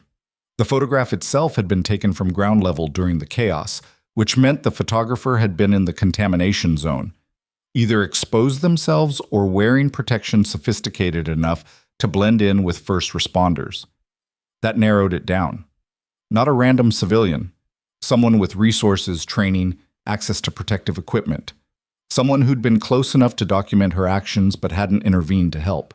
That suggested surveillance, not coincidence. She pulled out her laptop and started going through news footage from the attack, looking for anyone in hazmat gear who wasn't part of an official response team. The media had captured hours of material. She ran it at double speed, her eyes scanning faces, body language, positioning. Most of the people in protective equipment were clearly medical personnel or federal agents. Their movements purposeful, their focus on patients or perimeter control. But there. Freeze frame at timestamp 1437. A figure in full hazmat gear standing at the edge of the central plaza, not helping, not moving toward victims, just watching. The camera angle wasn't good enough to see details, but the posture was wrong, too relaxed, too observational. She enhanced the image as much as her software allowed. The hazmat suit had no identifying marks, no agency logos. The person was tall, broad-shouldered, probably male. And they were holding something that could have been a phone or a camera pointed directly at where Elena had been working. Her phone rang, shattering the 3 a.m. silence. Cross. "You okay? Your lights have been on all night. Building security noticed and called me." Elena hadn't realized the hospital had assigned her protection. "I'm fine, just can't sleep." "That's a lie, but I'll let it slide. Can I come up?" She buzzed him in. Cross arrived 5 minutes later in civilian clothes, looking as tired as she felt. He saw the photograph and note on the table, and his expression hardened. "When did you get this?" 6 hours ago. I've been analyzing it." "You should have called me immediately. This is a direct threat." "It's a vague threat. Soon could mean anything. Could be someone trying to scare me with no real intention of following through." But even as Elena said it, she didn't believe it. The photograph was too specific, too deliberate. Cross sat down across from her. "Walk me through what you found." She showed him the freeze frame from the news footage, explained her analysis of the photographer's positioning and equipment. Cross pulled out his own phone and made a call despite the hour. "This is Cross. I need the federal surveillance footage from the festival attack, cross-referenced with this timestamp. Yes, now. Because someone just threatened one of our key witnesses and I need to know who was photographing her during the response." He listened for a moment. "I don't care if it's technically classified. Make it happen." He hung up. "We'll have enhanced footage within the hour. In the meantime, you're not staying here alone." "I can take care of myself." "I know you can, but you shouldn't have to. Not after everything you've done for this city." Cross's voice was firm. "I've got a protective detail outside. They'll stay until we identify who sent this and neutralize the threat." Elena wanted to argue, to insist she didn't need protection, but the exhaustion was catching up with her. And Cross was right. She'd spent 4 days saving lives and earned the right to accept help when it was offered. "Okay. Thank you." "Don't thank me. This is my job, keeping people safe." He paused. "Besides, you saved my life. I owe you everything. Let me pay some of that back." They sat in companionable silence until Cross's phone buzzed with the enhanced footage. He pulled it up on his screen, and they watched together.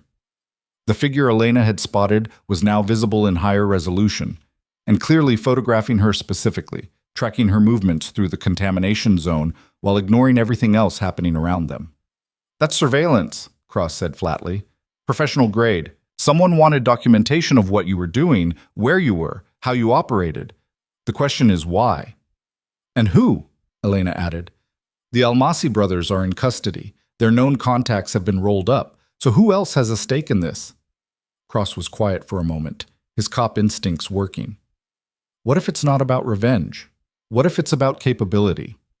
You demonstrated skills that are extremely valuable: combat medicine, crisis response, functioning in contamination zones. What if someone wants to recruit you, or worse, wants to neutralize you so you can't interfere with future operations?" The thought sent ice through Elena's veins. She'd left her old life specifically to avoid being treated like a weapon, a tool to be deployed by whoever controlled her. If someone out there saw her performance during the attack as a demonstration of capabilities they wanted to acquire or eliminate, her phone rang. Unknown number. She almost didn't answer, then thought better of it. Information was better than ignorance. "Yes?" "Elena Vance." The voice was electronically distorted, gender indeterminate. "You cost us a very lucrative demonstration. The Almasi brothers were supposed to prove the viability of our product. Instead, you turned their attack into a showcase of how effective preparation can be. Our buyers walked away. Our reputation is damaged, and it's your fault." "Who is this?" "Someone who understands the value of what you can do, and someone who's going to make sure you never interfere with our operations again. We're giving you 72 hours to leave Crescent Bay. Disappear the way you did before. If you're still here after that, we'll demonstrate what happens to people who damage our business." "I'm not going anywhere." "Then you're choosing to die." "So be it." The line went dead. Cross had been listening on speaker. He was already on his other phone, calling it in. "That was a mistake on their part. We can trace that call, identify the voice modulation software, narrow down the suspect pool. Threatening you just put them on our radar. But Elena was thinking past the immediate threat. They said, our operations, plural. This wasn't just about the Almasi attack. They're running an ongoing enterprise selling bioweapons or the methodology to make them. And I damaged their business model by proving cities can defend against these attacks if they prepare properly. Which makes you a threat to their entire organization. Not just revenge. You're bad for business. Cross's expression was grim. This just got a lot more complicated. We're not dealing with angry terrorists. We're dealing with people who treat mass murder as commerce. Over the next 48 hours, the investigation moved with startling speed. The phone call was traced to a burner device that had been used once and destroyed. But the voice modulation software was specialized, the kind used by intelligence agencies and high-end criminal organizations. That narrowed the suspect pool considerably. Cross coordinated with Agent Park and federal resources to identify known bioweapon traffickers with the capability to mount the kind of surveillance they'd detected. The list was short, maybe a dozen groups worldwide with the resources, expertise, and motive to threaten Elena. And then they caught a break.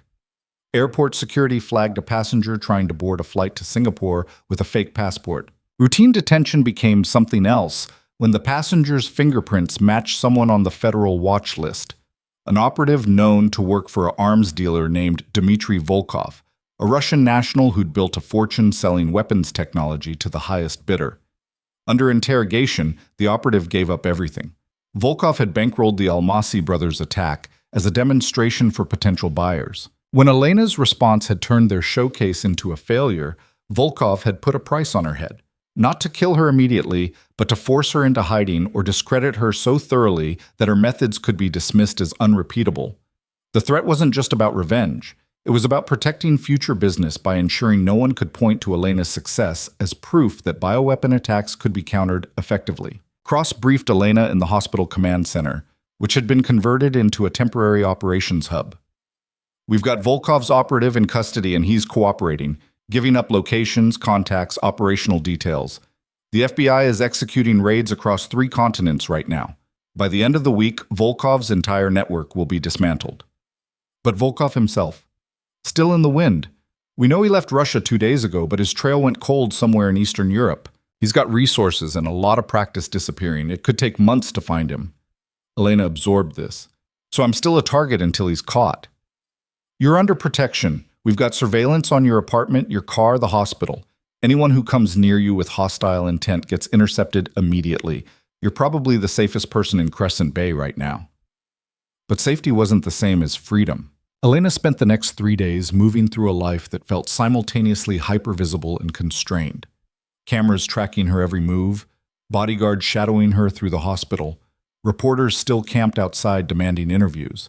The city had returned to a fragile normalcy. The quarantine lifted, patients recovering. But for Elena, the crisis hadn't ended. It had just changed shape. On the 4th day, she was called to a meeting at the hospital. The board of directors assembled in the main conference room with serious faces and expensive suits. Linda Portman sat at the head of the table. Jennifer Torres, her attorney, sat beside Elena. Ms. Vance, the board chairman began, we've completed our internal review of your conduct during the bioterrorism crisis. We've also received preliminary findings from the State Medical Board's investigation. Elena kept her face neutral, waiting. The findings are complicated. On one hand, you performed procedures that are clearly outside the scope of practice for a registered nurse. You made command decisions typically reserved for physicians. You operated with an authority level your credentials don't technically support. The chairman paused.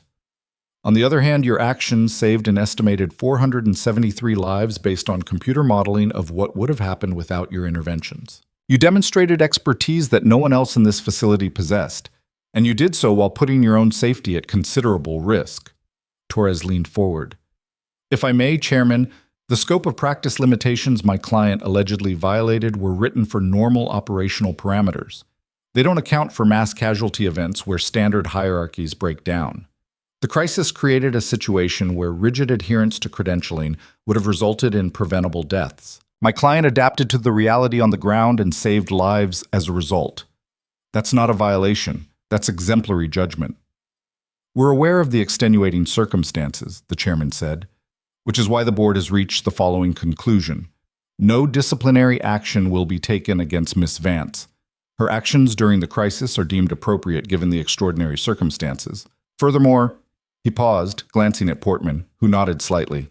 Furthermore, we're creating a new position, Director of Emergency Medical Operations. The role will encompass crisis planning, disaster response coordination, and advanced trauma care. It will carry physician-level authority during declared emergencies and will report directly to the Chief of Medicine. Ms. Vance, we'd like to offer you this position. Elena stared at him. I'm not a physician. No. But you're something potentially more valuable. Someone with real-world experience in exactly the kind of scenarios this hospital needs to prepare for. Your military background, your combat medicine training, your proven ability to function under extreme pressure, those are qualifications no medical degree can provide. Portman spoke now, her voice warm. We're not asking you to practice medicine outside your scope. We're creating a scope that matches your actual capabilities and lets you use them to prepare this institution for future crises. Think of it as legitimizing what you've already proven you can do.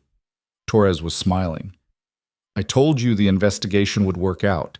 This is better than I expected. Elena's mind was racing, a position specifically designed for her. Authority to implement the kind of preparation that had saved lives during the attack. A chance to stop hiding her capabilities and instead use them openly, officially, without fear of legal consequences. But it also meant staying visible, staying in Crescent Bay, becoming a permanent target for people like Volkov who saw her as a threat to their operations. Can I have time to think about it? Of course. We'll need an answer within 2 weeks. The chairman stood. For what it's worth, Ms. Vance, this hospital, this city, would be lucky to have you in this role. I hope you'll accept. The meeting adjourned. Elena walked out with Torres and Portman, her head spinning. You're going to say yes, Torres said confidently. I can see it on your face. I haven't decided yet. Liar. You decided the moment he described the job. You're just wrestling with whether you're ready to stop running and commit to a place. Torres smiled. Take my advice. Stop running. You're good at what you do. Be good at it somewhere. People appreciate it. She left. Portman walked with Elena toward the ER, where Maya was coordinating the return to normal operations. She's right, you know, Portman said quietly. About the running. I read your file, the real one. You've moved 3 times in 3 years, always staying just long enough to get comfortable before something happens and you disappear. Denver, Atlanta. Now here. How many more cities are you going to abandon before you accept that you can't outrun who you are? I was trying to have a normal life. Normal is overrated. You're extraordinary. That comes with complications, but it also comes with opportunities most people never get. The chance to make a real difference, to save lives on a scale that matters. Don't throw that away because you're afraid of being seen. Elena didn't have an answer. They walked in silence until they reached the ER, where Maya was training new staff on the enhanced triage protocols Elena had designed during the crisis. Think about it, Portman said, but don't think too long. Good opportunities don't wait forever. That evening, Elena returned to her apartment to find Martin Cross waiting outside with coffee and the latest update on the Volkov investigation. We found him. Eastern European assets tracked him to a private airfield in Moldova. Local authorities moved in with our support. He's in custody as of 2 hours ago. The relief was overwhelming. Elena actually felt her knees weaken. He's really caught? He's really caught. And between him and the operative we arrested, we've got enough testimony to dismantle his entire network. The threat to you is over. You're safe. Elena sank onto her apartment steps, the weight she'd been carrying suddenly lifting. Safe. What a strange concept. She'd been operating in various states of danger for so long that genuine safety felt foreign, almost uncomfortable. Cross sat beside her. So now what? You going to take the hospital's offer? You heard about that? I'm the police chief. I hear about everything, especially things involving you. He smiled slightly. For what it's worth, I think you should take it. This city needs you. And I think maybe you need this city, a place where people know who you are and want you here anyway. It's a lot of visibility, a lot of pressure. You handled a bioweapon attack while being filmed by every news camera in the country. I think you can handle a hospital administration job. Cross's voice turned serious. But I get it. You've spent years hiding. Being visible feels dangerous, except you're not hiding anymore whether you take the job or not. Everyone knows who you are now. The question is whether you're going to use that visibility for something meaningful or waste it trying to disappear again. They sat in comfortable silence, watching the sun set over Crescent Bay. The city lights were coming on, thousands of lives resuming their normal patterns now that the crisis had passed. Somewhere in those lights were people Elena had saved. Sarah Drummond, Miguel Santos, Martin Cross himself. People who were alive because she'd refused to stay invisible when it mattered. I'm going to take the job, she said quietly. Good. When do you start? I haven't officially accepted yet. But you're going to, I can tell. Cross stood, offered her his hand. Come on. Let me buy you a real dinner, not hospital cafeteria food or vending machine coffee. Actual food prepared by someone who knows what they're doing. You've earned it. They went to a small restaurant in the Arts District, the same area where the festival had been held, now cleaned and reopened. People recognized Elena, and several came over to thank her, to tell her their stories of survival or near miss. It was overwhelming and touching and strange all at once. Over dinner, Cross told her about the city's recovery efforts, the memorial being planned for those who'd died, the changes being implemented to prepare for future threats. Elena found herself thinking about all the ways the hospital's new protocols could integrate with citywide emergency planning, about training programs for first responders, about early warning systems and coordinated response frameworks. She was already designing the job in her head before she'd officially accepted it. You're doing it again, Cross said, amused. Doing what? That thing where your brain goes into tactical planning mode and you stop hearing what people are saying because you're too busy solving problems. Elena smiled. Sorry, occupational hazard. Don't apologize. It's who you are. Just try to remember to come up for air occasionally. They finished dinner and Cross walked her back to her apartment. The protective detail was being scaled back now that Volkov was in custody, but they'd maintained surveillance for another week just to be safe. Elena found she didn't mind the presence of the guards anymore. They weren't there because she was weak. They were there because what she'd done had made her valuable, worth protecting. Thank you, she said to Cross at her door, for everything. For believing in me when you didn't know who I was. For defending me when people wanted answers. For being in my corner when it would have been easier to stay neutral.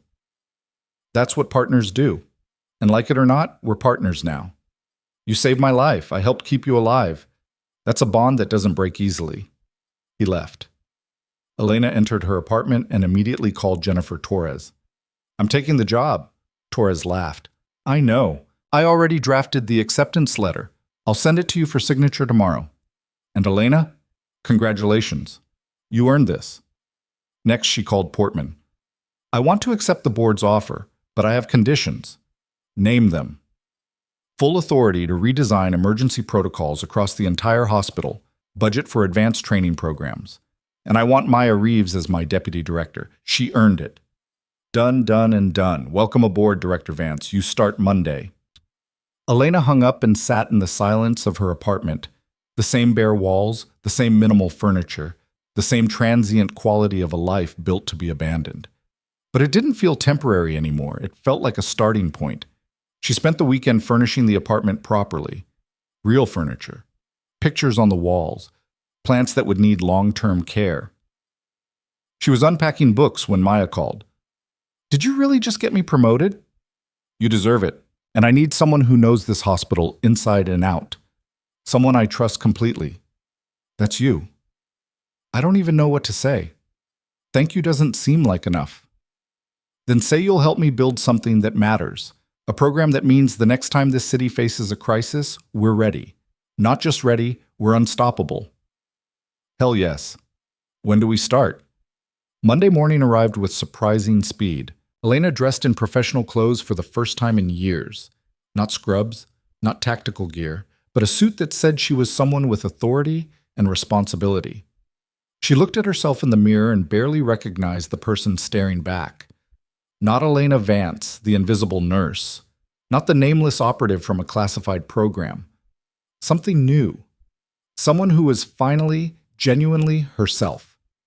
The hospital had prepared a small ceremony for her first day. Staff gathered in the main atrium, the same people who'd worked beside her during the crisis, who'd seen her at her best and her most vulnerable. Portman stood at a podium with Maya beside her. "We're here to officially welcome our new Director of Emergency Medical Operations," Portman announced. "Someone who needs no introduction because her actions speak louder than any resume. Someone who proved that preparation, expertise, and refusal to give up can make the difference between tragedy and triumph. Elena Vance." The applause was genuine and sustained. Elena stepped forward, feeling the weight of all those eyes, but also the support underneath it. These weren't strangers judging her anymore. These were colleagues who'd fought beside her and come out the other side. "Thank you," she said when the applause faded. "I'm not great at speeches, so I'll keep this brief. What we went through together changed all of us. We saw the worst that can happen when people decide to weaponize medicine, to turn healing into harm. But we also saw what's possible when professionals refuse to give up, when they push past exhaustion and fear and doubt to do what needs doing." She paused, gathering her thoughts. "I'm not going to stand here and promise that another attack will never happen.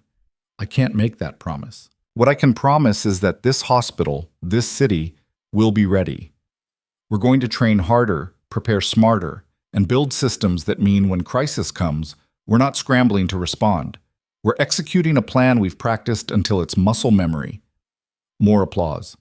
Elena saw faces in the crowd. Morrison, who'd learned to perform emergency surgery under her guidance. The nurses who'd worked the contamination zones. The staff who'd converted the cafeteria into an overflow ward. All of them were nodding, believing.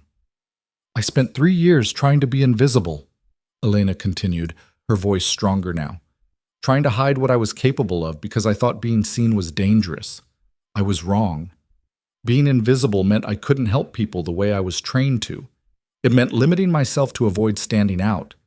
But this crisis taught me that hiding your capabilities doesn't protect you.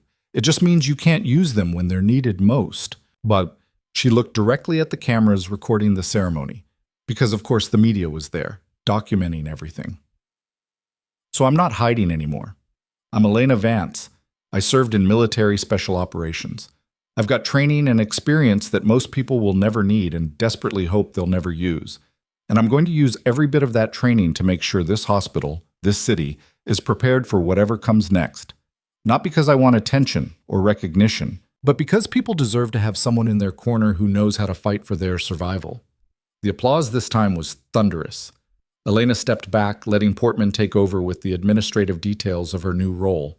But she felt something shift inside her, a door closing on the person she'd been, another opening on who she was becoming. The ceremony ended and staff returned to their duties. Elena was heading to her new office, an actual office with her name on the door, when she saw a familiar figure waiting in the hallway. Dr. Marcus Holloway. He looked diminished somehow, smaller, without the armor of his position and reputation. His face was carefully neutral, his posture defensive. "Ms. Vance, or should I say Director Vance now?" "Marcus, I'm surprised to see you here. I came to—" He stopped, started again. "I came to apologize. For everything. For trying to undermine you, for holding that press conference, for putting my ego ahead of patient care.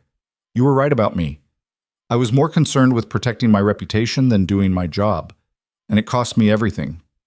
Elena studied him. The board had stripped him of his attending physician position. The state medical board was reviewing his license. His reputation was in tatters. Part of her felt vindicated, but mostly she just felt tired. "What do you want from me?" "Nothing. I don't expect forgiveness. I just wanted you to know that I understand now what you were trying to tell me. That being good at medicine isn't about credentials or publications or being the smartest person in the room. It's about being willing to do what needs doing when people need help. You understood that. I didn't. And I'm sorry." He turned to leave. "Marcus?" He stopped. "The board is going to offer you a second chance. A probationary position in the clinic, far from any cameras or prestige. It's going to be humiliating, and you're going to hate every minute of it. But if you can swallow your pride and actually help people without needing recognition for it, you might remember why you became a doctor in the first place." Holloway's eyes widened slightly. "You recommended that?" After everything I did to you? I recommended you get a chance to prove you're capable of change. What you do with that chance is up to you. But yeah, I recommended it, because I believe people can be better than their worst moments if they're willing to do the work. He nodded slowly, something like gratitude flickering across his face. Thank you. I'll try to earn it. He left. Elena watched him go and felt another piece of the past falling away. She'd spent so much energy hiding from judgment, avoiding confrontation, trying to stay small. But confronting Holloway directly, offering grace while still holding firm boundaries, that felt more powerful than any of the hiding had ever been. Her office was on the 4th floor with a window overlooking the city. Maya was already there, organizing files and setting up computer systems. "This is nice," Maya said, gesturing at the space. "Definitely better than the nurse's station. It feels strange, too much space. You'll get used to it. Besides, we're going to need the space. I've been pulling together the preliminary data on what worked during the crisis and what didn't. We've got a lot of gaps to fill." They spent the rest of the day planning, identifying weaknesses in the current emergency response system, designing training programs, reaching out to other hospitals to share what they'd learned. The work was engaging and meaningful, and Elena found herself energized in a way she hadn't been in years. Around 5 p.m., Agent Park appeared in her doorway. "Director Vance, sounds good on you." "Agent Park, I thought you'd be back in Washington by now." "Officially, I am. Unofficially, I wanted to check in, see how you're settling into civilian life, or as civilian as your life gets." He smiled. "Also wanted to give you this." He handed her a file folder. Inside was a full report on the Volkov investigation. Arrests made, networks dismantled, prosecutions pending. At the back was a letter on official letterhead from the FBI director personally commending her cooperation and contribution to national security. "You helped us break a major weapons trafficking operation," Park said.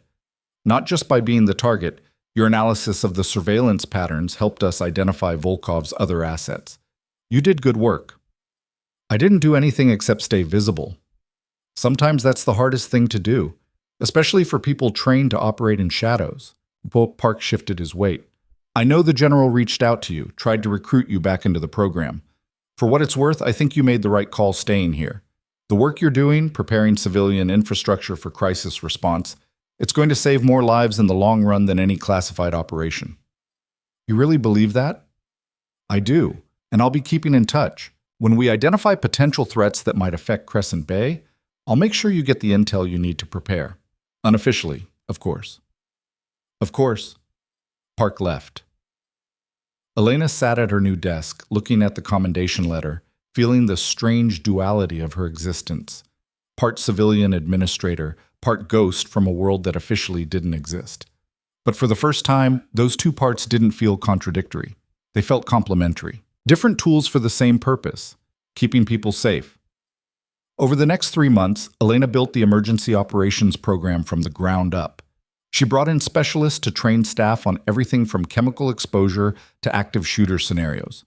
She redesigned the hospital's emergency protocols to incorporate lessons learned from the bioterror attack. She established partnerships with the police department, fire services, and National Guard to ensure coordinated response during future crises. And slowly, steadily, the hospital transformed. What had been a reactive institution that handled emergencies as they arose became a proactive force that prepared for threats before they materialized. Staff who'd been traumatized by the attack found purpose in the training, in feeling prepared instead of vulnerable. The media attention eventually faded.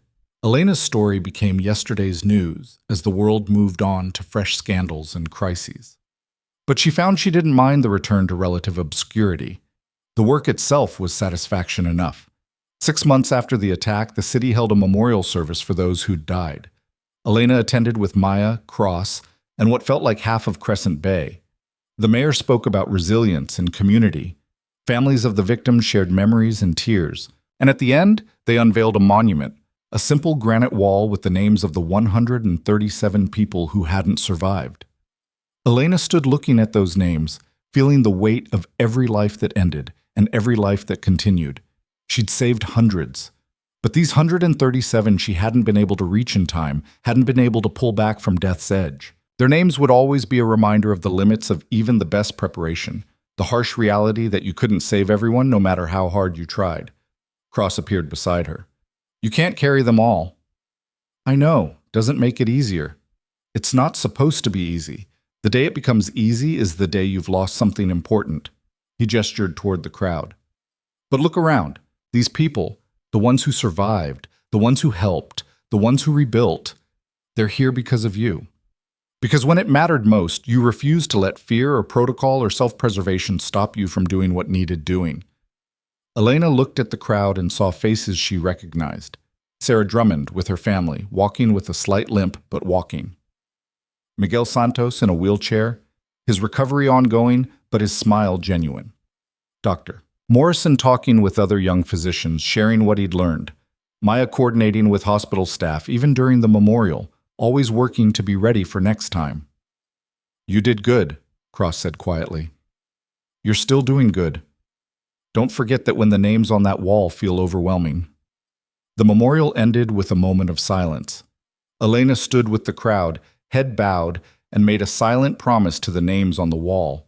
Your deaths won't be meaningless. I'll make sure we're ready next time. I'll make sure fewer names get added to this wall. That evening, she returned to her apartment, no longer bare and temporary, now filled with the accumulated debris of an actual life. Books on the shelves, plants thriving on the windowsill, photographs on the walls of the people who mattered. Maya laughing at something ridiculous, Cross shaking her hand after the medal ceremony, even one of Dr. Morrison looking terrified but determined during their first major training exercise. Her phone rang. Unknown number, but she'd stopped fearing unknown numbers. They usually turned out to be reporters or professional contacts, rarely threats anymore. This is Elena. Director Vance. The voice was familiar. General Patricia Vance. I saw the memorial coverage. Thought you might need to hear a friendly voice. General, I'm surprised you're calling. I keep tabs on my former operatives, especially the exceptional ones. And I wanted to tell you directly, I'm proud of what you're building there. The program we created was designed for a specific purpose, operating in the shadows, handling threats no one else could reach. But what you're doing now, preparing civilian institutions, training people to save themselves, that might be more important in the long run. Elena felt something loosen in her chest. She'd left the program under difficult circumstances, had always wondered if the general viewed her departure as betrayal. That means a lot coming from you. I mean it. You found a way to use your training that doesn't require hiding who you are. That's no small achievement. The general paused. The offer still stands if you ever change your mind. But I suspect you won't. You found your mission. Stick with it. I will. Thank you, ma'am. One more thing. That combat medic knife you kept from your service, do you still have it? Elena glanced at the locked box in her closet, where she kept the few items from her military past. Yes. Good. Not because you'll need it as a weapon, but because it's a reminder of who you were and what you survived. Don't ever forget that you're someone who walked through fire and came out the other side. That strength doesn't disappear just because you're not in uniform anymore. The call ended. Elena sat in her quiet apartment, thinking about the general's words, about the journey from combat medic to invisible nurse to very visible director of emergency operations. Every step had felt impossible at the time. Every transition had required leaving behind something safe and familiar. But she wasn't running anymore, wasn't hiding.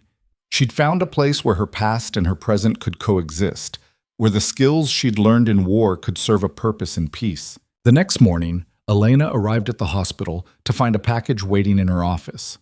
No return address, but the postmark was from Washington, D.C. Inside was a framed photograph, her with her old unit, taken during her last deployment before the program was shut down. She'd thought all copies had been destroyed as part of the classification process. Tucked in the frame was a note in handwriting she recognized as the general's. Remember who you are. Remember what you're capable of. But most importantly, remember why you do it. PV. Elena hung the photograph on her office wall beside her civilian credentials and certifications. 2 lives. 2 versions of the same person. Both real. Both valuable. Maya knocked and entered without waiting. Morning, boss. We've got the training schedule finalized for next month, and the budget committee approved our equipment requests. Also, Channel 7 wants to do a follow-up story on the 6-month anniversary of the attack. I told them you'd think about it. Tell them yes, but I want it focused on the program we've built, not on me personally. This isn't about hero worship, it's about preparation. Will do. Maya paused. You look different, lighter somehow. I feel different, like I finally stopped fighting against who I am and started working with it instead. Good, because we've got a lot of work ahead of us and I need you at full capacity. Maya grinned. Also, Cross called. Something about dinner with him and his family this weekend. Apparently his kids want to meet the lady who saved Dad. Elena smiled. A life. Connections. People who knew her and wanted her around anyway. It was so far from the isolation she'd cultivated for 3 years that it almost didn't feel real. But it was real. She'd earned it by refusing to stay invisible, by stepping into the light and accepting the consequences. The spotlight had been terrifying at first. Now it just felt like recognition. Not for being extraordinary, but for being willing to use her capabilities when they were needed. The work consumed the day. Training sessions with new staff, meetings with city emergency planners, reviewing proposed protocol changes. Elena moved through it with confidence, her authority no longer questioned, her expertise recognized and valued. Late afternoon, she received an email from Jennifer Torres. State Medical Board has officially closed their investigation. No violations found. You're completely cleared. Congratulations. You're now the legal precedent for crisis medicine operating outside traditional scope of practice limitations. We made history. Elena read it twice, letting it sink in. Completely cleared. No more questions about her credentials or her authority. The system that had nearly broken her 6 months ago had been forced to adapt instead, to recognize that rigid hierarchies couldn't account for every situation. She'd changed the rules just by refusing to play by them when lives were at stake. As the sun set over Crescent Bay, Elena stood at her office window looking out over the city. Lights were coming on in buildings across the skyline. Somewhere in those lights were hundreds of people who were alive because she'd stopped hiding. People who'd never know her name but whose lives continued because of decisions she'd made in moments of crisis. That was enough. More than enough. Her phone buzzed with a text from Cross. Dinner confirmed for Saturday. Fair warning, my daughter wants your autograph and my son wants to know if you can teach him to do CPR. You created fans. Elena smiled and typed back. Tell them yes to both. See you Saturday. She gathered her things and headed for the door. Maya was still at her desk, buried in paperwork. Go home, Elena said. The work will still be here tomorrow. Says the woman who worked until midnight 3 days last week. Do as I say, not as I do. Boss privilege. Maya laughed. Fine, but only because I have a date and I need time to get ready. A date? Anyone I know? Dr. Morrison. He finally worked up the courage to ask. Figured anyone brave enough to drill burr holes in an ER deserves a chance. Elena felt a warm glow of satisfaction. Life continuing, connections forming, people finding happiness in the aftermath of trauma. That was healing, the real kind that couldn't be measured in survival statistics or protocol improvements. She drove home through streets that had become familiar, through a city that had accepted her despite, or perhaps because of, her refusal to fit neatly into expected categories. She parked in her designated spot, climbed the stairs to her apartment, and unlocked the door to a space that finally felt like home. On her kitchen table was the photograph and note that had threatened her 6 months ago. She'd kept them as a reminder of what she'd overcome, of the moment when she'd chosen to stand and fight instead of disappear. The threats had been real. The danger had been genuine, but she'd survived by being exactly who she was, using every skill and every ounce of training without apology or hesitation. Elena picked up the threatening note and the photograph, carried them to her shredder, and destroyed them both. That chapter was over. Volkov was in prison. His network was dismantled. The threat had been neutralized not by hiding, but by being too valuable, too visible, too integrated into the community to be easily erased. She poured herself a glass of wine, something she'd learned to enjoy during her months in Crescent Bay, and sat on her couch looking out at the city lights. Tomorrow would bring new challenges, new crises to prepare for, new people to train and protect. But tonight, she allowed herself to simply exist in this moment of peace, of satisfaction, of belonging. Her phone buzzed one final time, a message from an email address she didn't recognize. "Thank you for saving my mother at the festival. She's cancer-free now and just celebrated her 60th birthday. She wouldn't have made it without you. I don't know if you'll see this, but I needed you to know. You gave our family more time together. That's everything. Sophie." Elena read it through tears she didn't bother hiding. This was why she'd stopped running. This was why she'd stepped into the light and accepted every consequence that came with visibility. Because hiding her capabilities meant messages like this never got sent, meant families never got more time together, meant preventable deaths happening while she played it safe in the shadows. She typed a response. "Your mother fought for her life. I just gave her the chance to win that fight. Cherish the time you have together, and if you ever need anything, don't hesitate to reach out. Elena." The message sent. Elena set down her phone and looked around her apartment, at the life she'd built, the connections she'd formed, the purpose she'd found. She'd been a ghost for 3 years, a weapon in storage, a capability kept carefully hidden. But she wasn't hiding anymore. She was Elena Vance, former Special Operations Medic, current Director of Emergency Medical Operations. Someone who'd learned that true strength wasn't in staying invisible. It was in standing up and being counted when the moment demanded it. The city lights glittered outside her window like promises waiting to be kept. And for the first time in longer than she could remember, Elena felt certain that she was exactly where she was supposed to be, doing exactly what she was meant to do. Not perfect, not without scars, but present, acknowledged, and determined to use every hard-won skill to protect people who needed protecting. That was enough. That was everything. That was home.